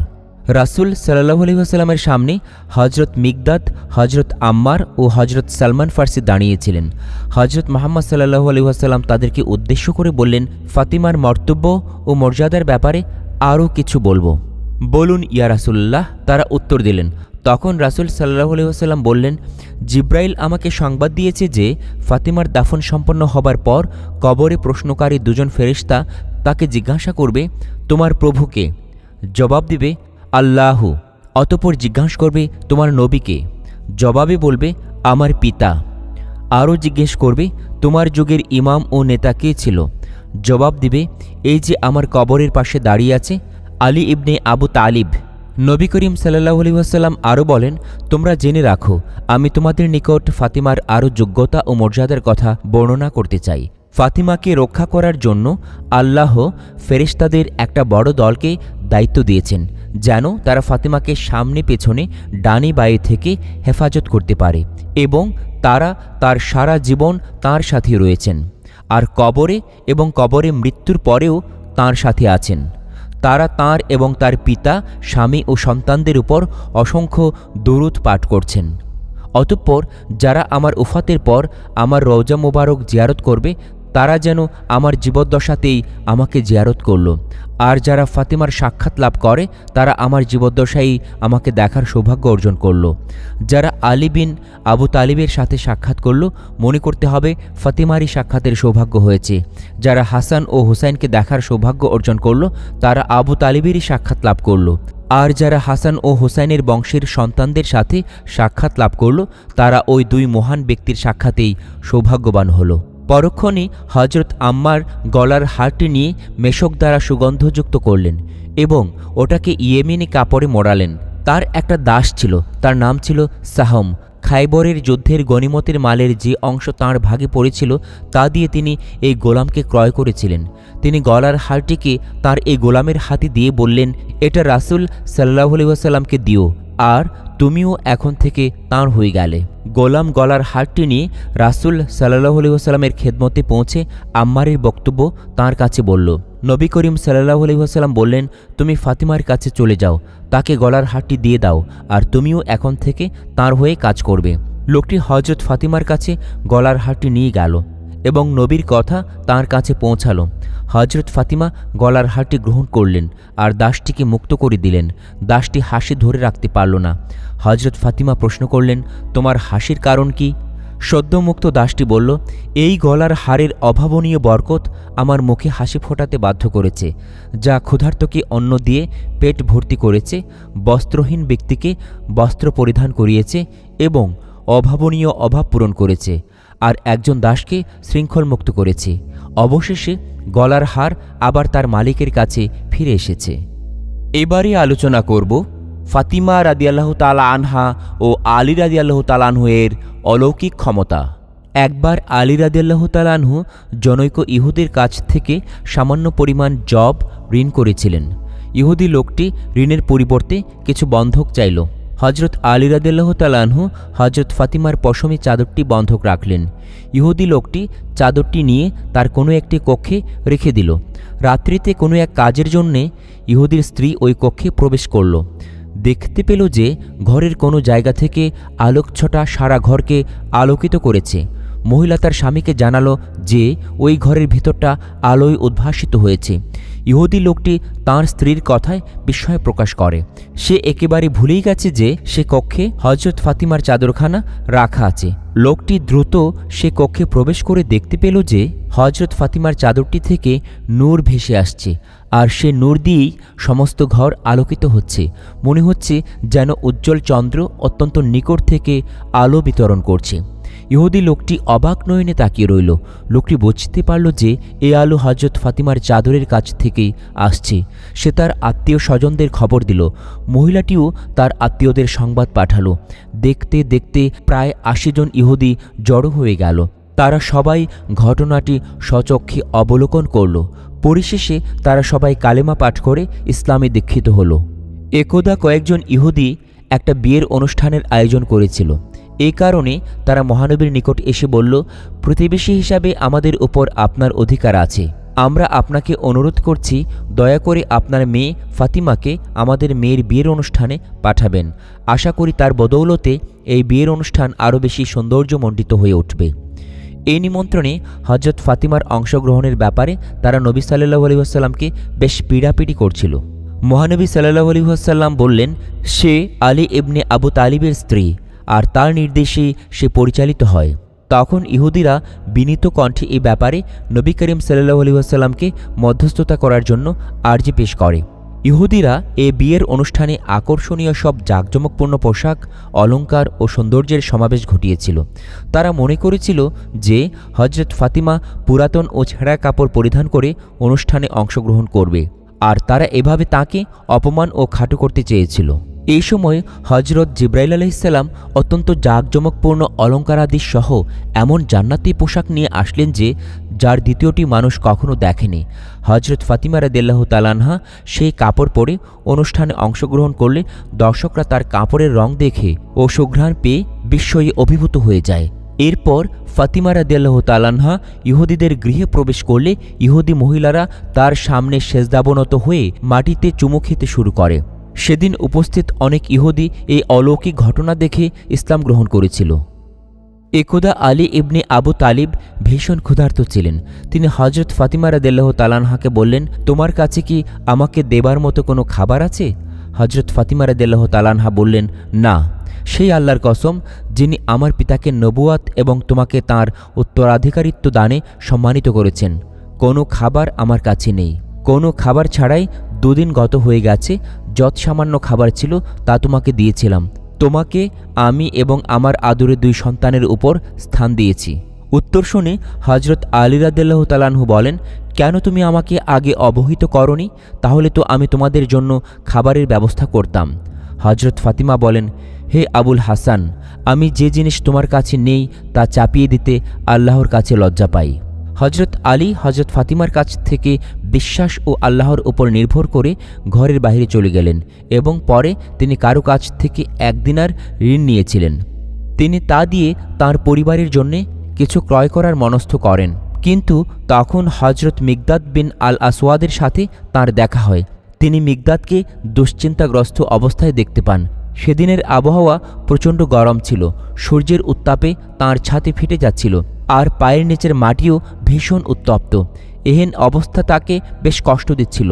তিনি মিকদাদকে জিজ্ঞাসা করলেন, হে মিকদাদ, তোমার এমন কি ঘটেছে যার কারণে এ সময়ে তুমি বাড়ি ও পরিবার ছেড়ে বাইরে আসতে বাধ্য হয়েছ? হজরত মিকদাদ বলেন, হে আবুল হাসান, আমাকে আমার নিজের অবস্থায় ছেড়ে দিন, আমার অবস্থার কথা জিজ্ঞেস করবেন না। তখন হজরত আলী রাদিয়াল্লাহু তাআলা আনহু বললেন, ভাই, তুমি না বলে আমার কাছ থেকে চলে যেতে পারবে না। মিকদাদ বলেন, ভাই, আল্লাহ ওয়াস্তে আমাকে ছেড়ে দিন, আমার অবস্থা সম্পর্কে জানতে চাইবেন না। হজরত আলী রাদিয়াল্লাহু তাআলা আনহু তখন বললেন, ভাই, এটা অসম্ভব, তুমি কোনো ক্রমেই আমার কাছ থেকে লোকাতে পারবে না।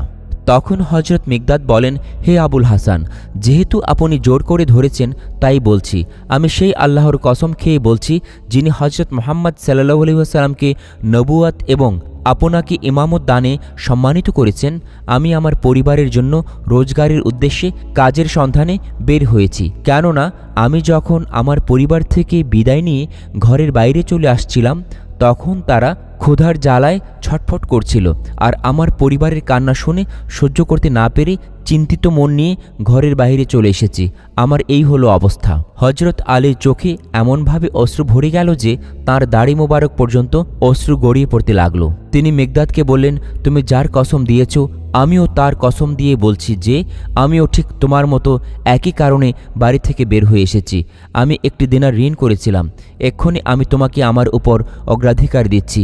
এই বলে তিনি দিনারটি তাকে দিয়ে মসজিদে নববীতে প্রবেশ করলেন। সেখানে গিয়ে জোহর, আসর এবং মাগরিবের নামাজ আদায় করলেন। মহানবী হজরত মুহাম্মদ সাল্লাল্লাহু আলাইহি ওয়াসাল্লাম মাগরিবের নামাজ সমাপ্ত করে আলীর কাছ দিয়ে যাওয়ার সময় তাকে ইশারা করলেন। আলী প্রথম কাতারে দাঁড়িয়েছিলেন। আলী উঠে দাঁড়ালেন এবং রাসূল সাল্লাল্লাহু আলাইহি ওয়াসাল্লামের পেছনে পেছনে হাঁটা শুরু করলেন।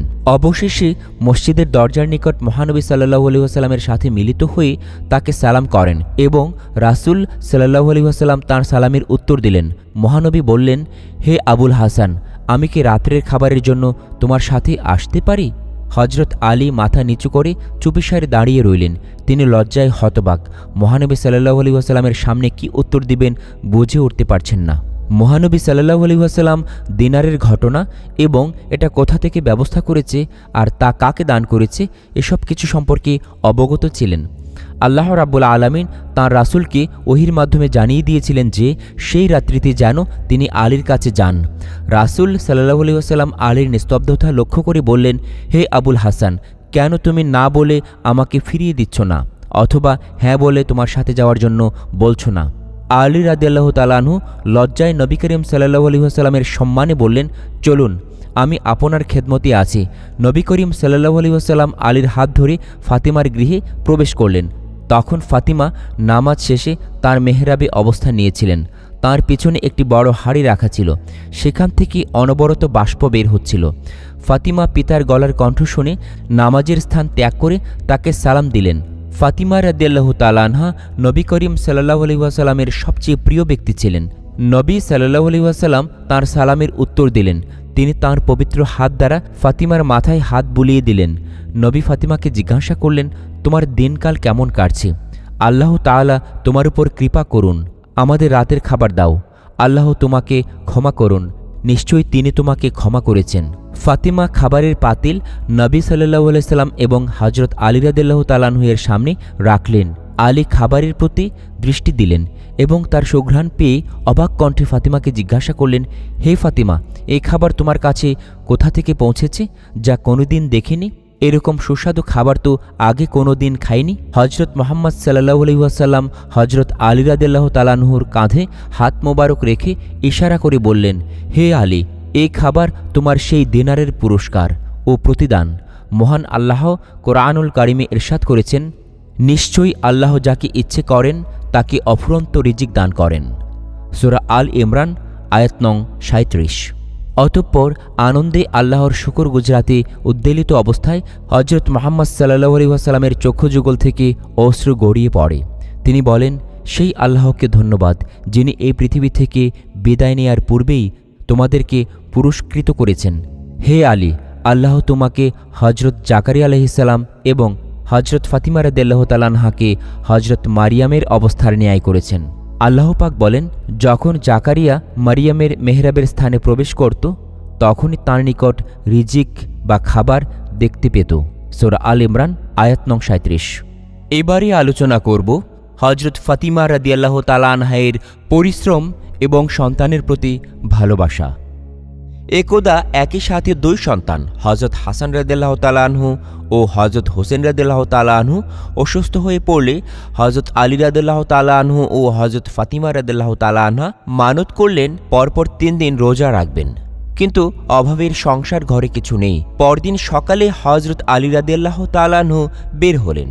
সামাউন নামে এক ইহুদির কাছে যেয়ে প্রস্তাব করলেন, তোমাদের যদি পশমদার সুতা তৈরি কোনো কাজ থাকে তাহলে কাজটি আমাকে দাও।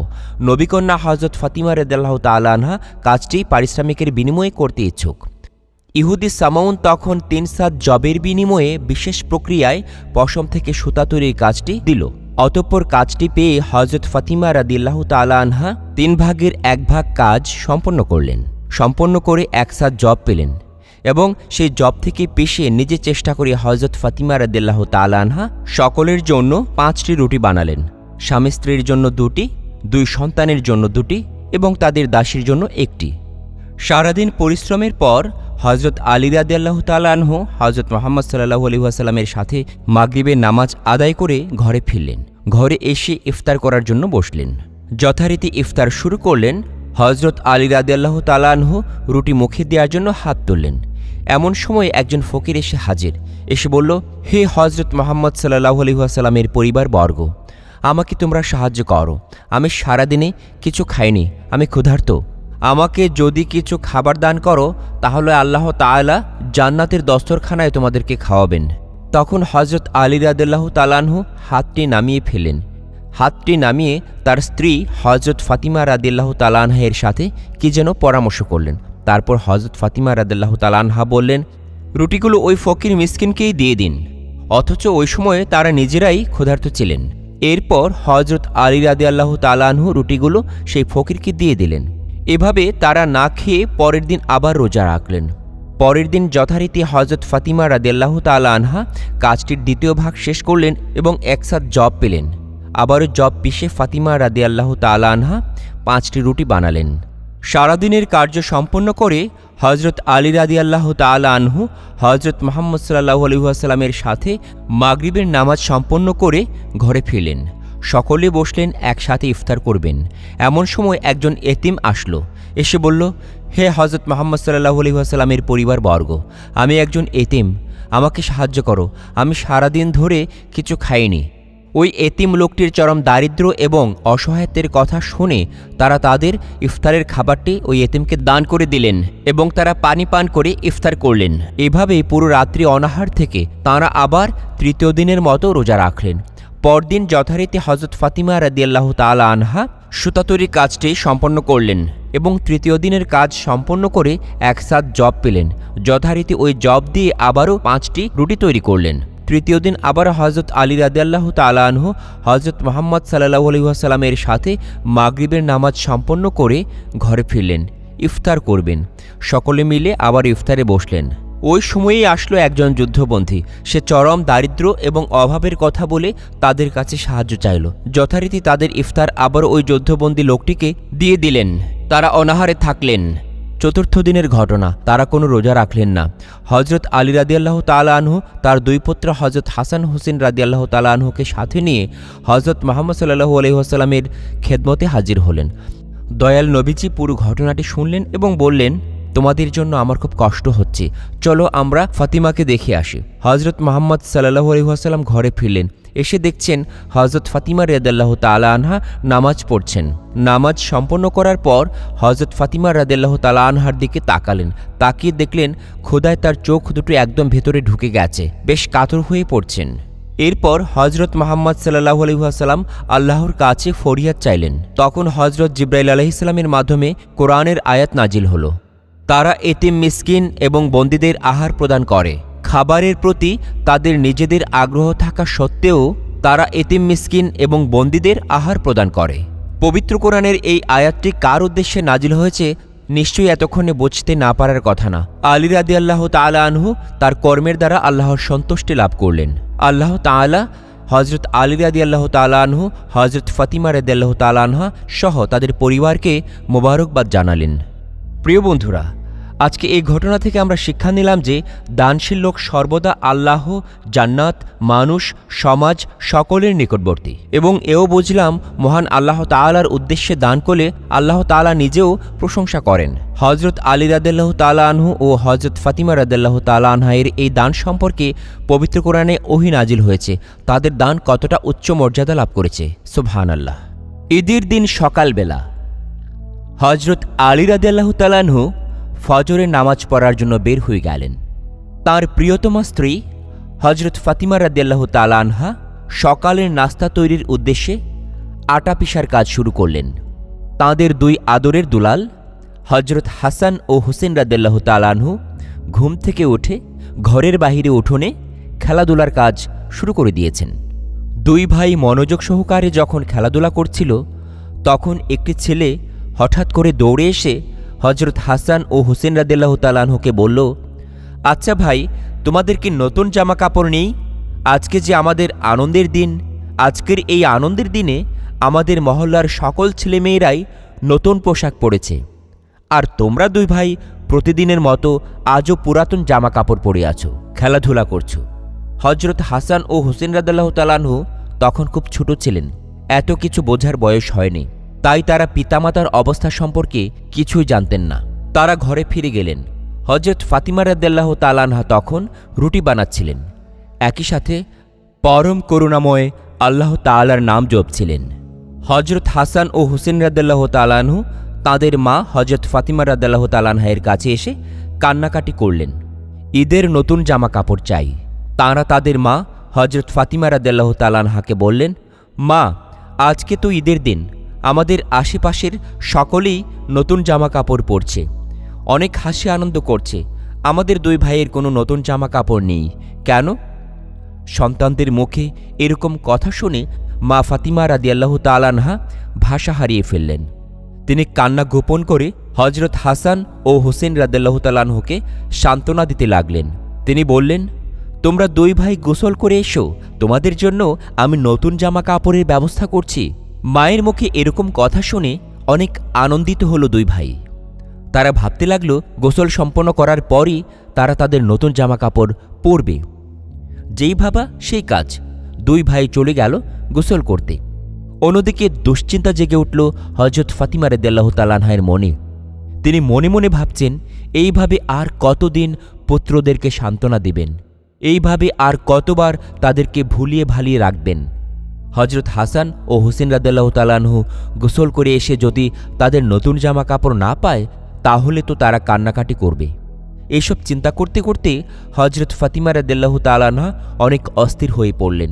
অন্যদিকে দুই সন্তান গোসল করে ঘরে ফেরার সময় হয়ে গেছে। তখন হজরত ফাতিমা রাদিয়াল্লাহু তাআলা আনহা তাড়াতাড়ি কাজ শেষ করে অজু করে জায়নামাজে বসে পড়লেন। তারপর দুই হাত তুলে আল্লাহ তাআলার নিকট মনের সব চাপা দুঃখ কষ্টের কথা প্রকাশ করলেন। তিনি বললেন, হে পরম করুণাময়, তুমি আমার সৃষ্টিকর্তা, তুমি আমার মনের সকল দুঃখ কষ্ট ঘোচানোর সমাধানকারী, তাই তুমি তোমার এই অধম দাসীকে উপায় বের করে দাও। আমার সন্তান হাসান ও হোসেনের মন থেকে নতুন জামা কাপড়ের স্মৃতি ভুলিয়ে দাও। তা না হলে আমার আদরের ছেলেরা যখন গোসল করে এসে আমার কাছে নতুন জামা কাপড় চাইবে, তখন আমি তাদেরকে কি বলে সান্ত্বনা দেব? হে আমার প্রভু, তুমি তোমার অধম দাসীকে বিপদ থেকে মুক্ত করে দাও। আমি জীবনেও এত বড় বিপদে পড়িনি, এই মহা সমস্যা তুমি সমাধান করে দাও হে দয়াময়। তুমি কি চাও আজকের দিনের মতো পবিত্র একটি দিনে আমি মিথ্যে কথা বলি এবং আমার আদরের সন্তানেরা মিসকিনের মতো ঈদ করুক? রাসূলুল্লাহ সাল্লাল্লাহু আলাইহি সাল্লাম এর নয়নের মণি হজরত ফাতিমা রাদিয়াল্লাহু তাআলা আনহার এমন আবেগী ক্রন্দনরত প্রার্থনা আল্লাহ রাব্বুল আলামিনের কাছে কবুল হয়ে গেল। কবুল হবে নাই বা কেন? কারণ আল্লাহ তাআলা নিজেই বলেছেন, আমাকে কেউ মন থেকে ভাবলে আমি তাকে 10 বার সাড়া দিব। যাই হোক, জায়নামাজে বসে সিজদায় পড়ে অঝরে কাঁদছেন হজরত ফাতিমা রাদিয়াল্লাহু তাআলা আনহা। কিন্তু ঘরের বাহিরে যে কি হচ্ছে সেদিকে তার কোনো খেয়াল নেই।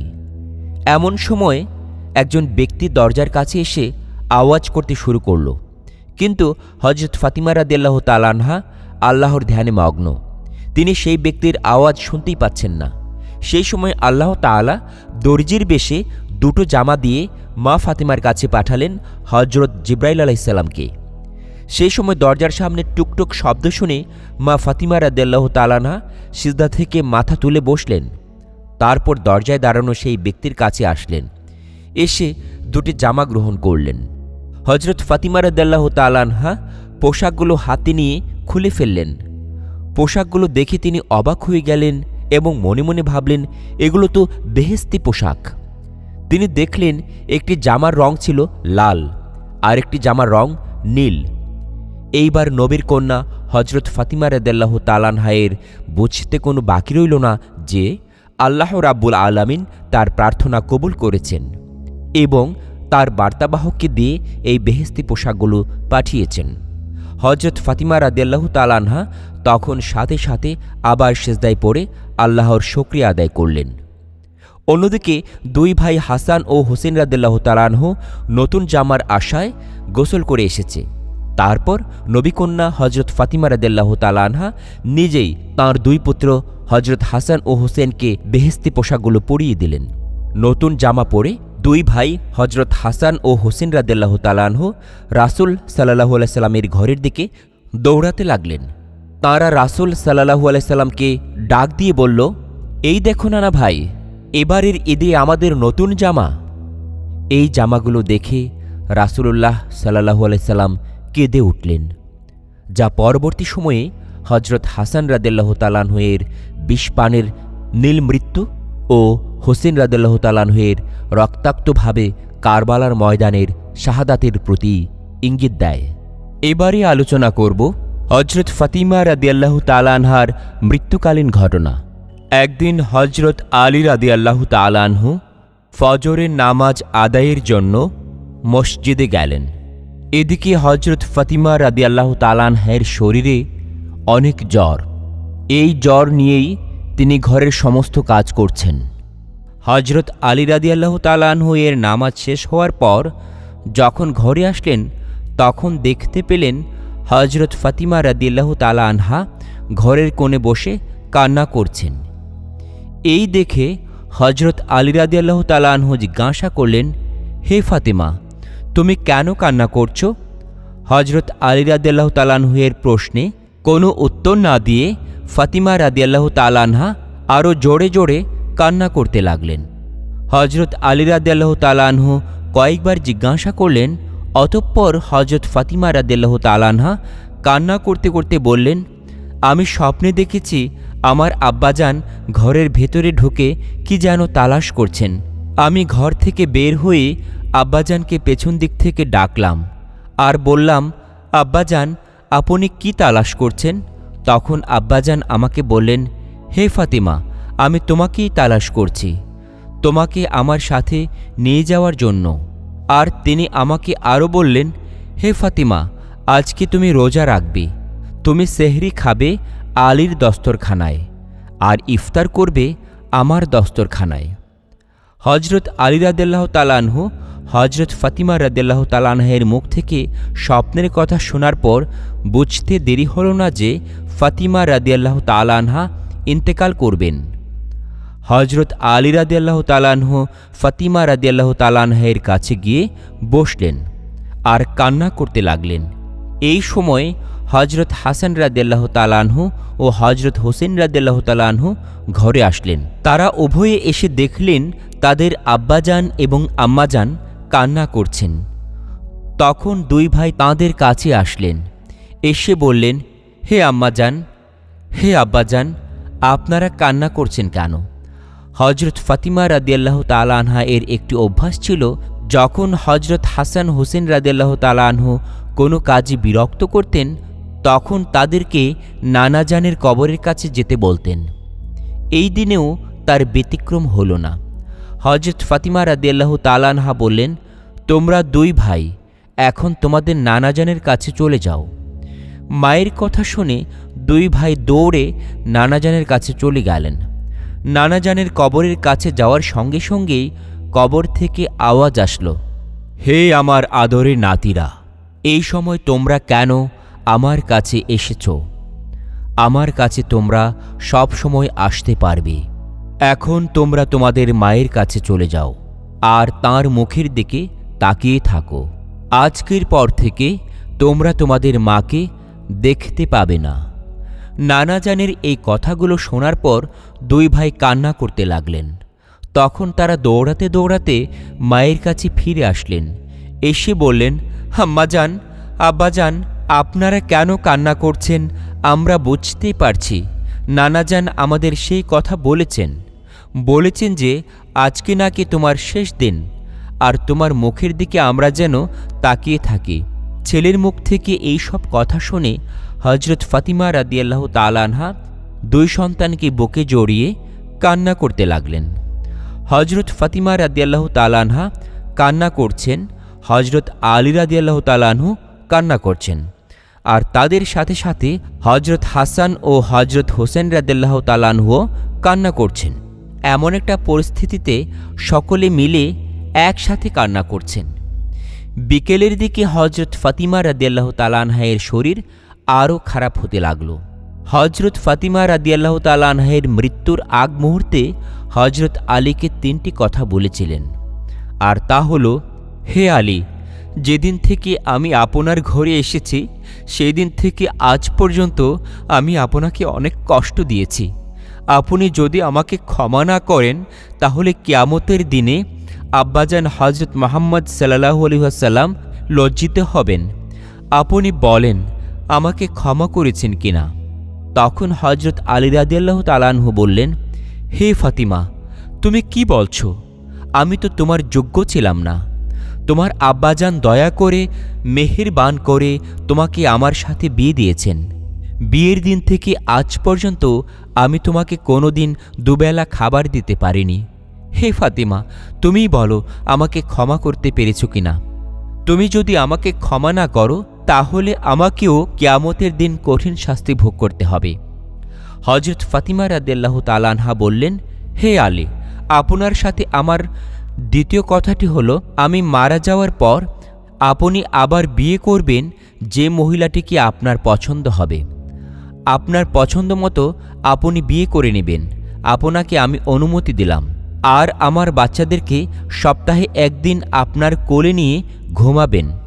অতঃপর হজরত ফাতিমা রাদিয়াল্লাহু তাআলা আনহা আবার বললেন, হে আলী, আপনার সাথে আমার তৃতীয় কথাটি হল, হাসান হোসেন যখন বালক হবে তখন 2 ভাইকে আল্লাহর রাস্তায় সোপর্দ করে দিবেন এবং আমি মারা যাওয়ার পর আমাকে রাতেই দাফন করবেন। তখন হজরত আলী রাদিয়াল্লাহু তাআলা আনহু বললেন, হে ফাতিমা, তুমি হলে নবীর মেয়ে। আমি সবাইকে খবর দিয়েই তোমাকে দাফন করব। এতে তোমার সমস্যা কি? হজরত আলী রাদিয়াল্লাহু তাআলা আনহু এর এই কথা শোনার পর ফাতিমা রাদিয়াল্লাহু তাআলা আনহা বললেন, আমার কাফনের কাপড়ের উপর দিয়ে সবাই অনুমান করবে নবীর মেয়ে কতটুকু লম্বা ছিল, তার কতটুকু স্বাস্থ্য ছিল। এতে করে আমার পর্দা ভঙ্গ হবে। এই কথাগুলো হজরত ফাতিমা রাদিয়াল্লাহু তাআলা আনহা হজরত আলী রাদিয়াল্লাহু তাআলা আনহুকে বলার পরই ইন্তিকাল করলেন। এই পৃথিবী থেকে চিরদিনের জন্য চলে গেলেন। হজরত ফাতিমা রাদিয়াল্লাহু তাআলা আনহায়ের মৃত্যুর পর তাঁর লাশের খাঁটি বহন করার মানুষ ছিল মাত্র 3 জন, হজরত আলী রাদিয়াল্লাহু তাআলা আনহু, হজরত হাসান রাদিয়াল্লাহু তাআলা আনহু এবং হজরত হোসেন রাদিয়াল্লাহু তাআলা আনহু। হজরত আলী রাদিয়াল্লাহু তাআলা আনহু তখন ভাবছিলেন, খাঁটি বহন করার মানুষ তো আরেকজনের প্রয়োজন, তবেই 4 জনে কাঁধে নিতে পারবেন।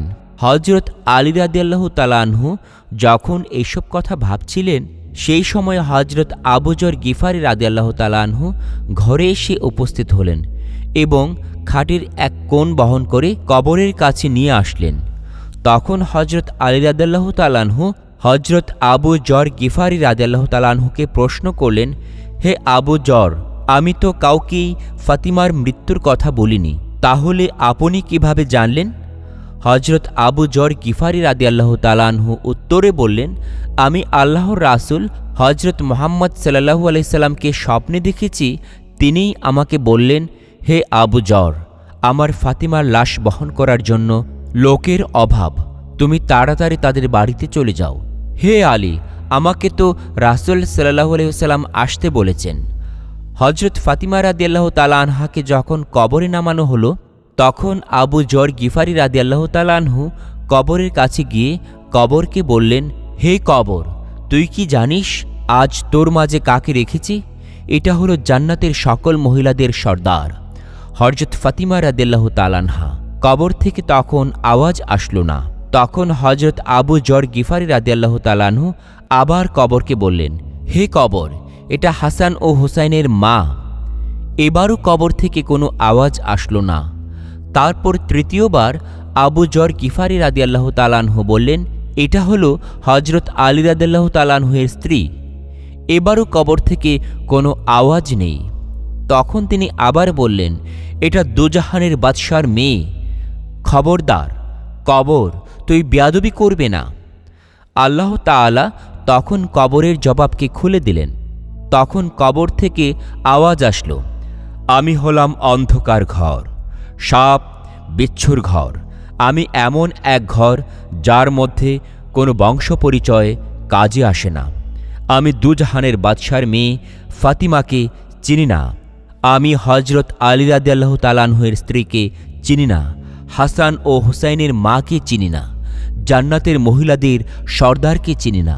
আমি শুধু চিনি ঈমান ও আমল। আমার মাঝে যদি কেউ ভালো ঈমান নিয়ে আসে তাহলে আমি তাকে জান্নাতের বিছানা বিছিয়ে দেব, আর যদি কেউ খারাপ আমল নিয়ে আসে তাহলে আমি কবর দুই দিক থেকে তাকে এমন জোরে চাপ দিব তার হাড় মাংস একত্রিত হয়ে যাবে। হজরত ফাতিমা রাদিয়াল্লাহু তাআলা আনহাকে জান্নাতুল বাকিতে দাফন করা হয়েছে। হজরত আলী রাদিয়াল্লাহু তাআলা আনহু সেই সময় একজন তৎকালীন সময়ের সর্বশ্রেষ্ঠ পণ্ডিত ও কবি ছিলেন। তিনি হজরত ফাতিমা রাদিয়াল্লাহু তাআলা আনহার ইন্তেকালের পূর্বক্তে অনেক কবিতা ও সাহিত্য রচনা করেছেন, কিন্তু তার প্রিয়তমা স্ত্রী রাসূল সাল্লাল্লাহু আলাইহি ওয়াসাল্লামের কন্যা ফাতিমা রাদিয়াল্লাহু তাআলা আনহা তার মৃত্যুতে তার উপর প্রচণ্ড প্রভাব ফেলেছিলেন। এই জন্য তিনি প্রতিদিন তার কবরের কাছে ছুটে যেতেন, কবর জিয়ারত করতেন এবং তার রুহের মাগফিরাতের জন্য নানা রকম প্রার্থনা করতেন। হজরত ফাতিমা রাদিয়াল্লাহু তাআলা আনহার কবর মোবারকে অনেক কিছু শিলালিপি রয়েছে। হজরত ফাতিমা রাদিয়াল্লাহু তাআলা আনহা দুনিয়ার জীবনের অনেক দুঃখ, কষ্ট ও অতি স্বাভাবিকভাবে পরিচালনা করার পর রাসূল সাল্লাল্লাহু আলাইহি ওয়াসাল্লামের পরিবার পরিজনের মধ্যে সর্বপ্রথম হজরত ফাতিমা রাদিয়াল্লাহু তাআলা আনহা ইন্তেকাল করেন এবং রাসূল সাল্লাল্লাহু আলাইহি ওয়াসাল্লামের সাথে মিলিত হন। রাসূল সাল্লাল্লাহু আলাইহি ওয়াসাল্লাম বলেছিলেন, হে ফাতিমা, ইন্তেকালের মধ্যে তুমি সর্বপ্রথম আমার সাক্ষাৎ করবে। সেই ভবিষ্যৎবাণী বাস্তবায়িত হয়েছিল। হজরত ফাতিমা রাদিয়াল্লাহু তাআলা আনহা রাসূল সাল্লাল্লাহু আলাইহি ওয়াসাল্লামের ইন্তেকালের 6 মাস পরে 11 হিজরি সনের 30 রমজান তারিখে মাত্র 29 বছর বয়সে মহান আল্লাহর সাথে দিদারের আশায় পৃথিবীর মোহমায়া ত্যাগ করে ইন্তেকাল করেন।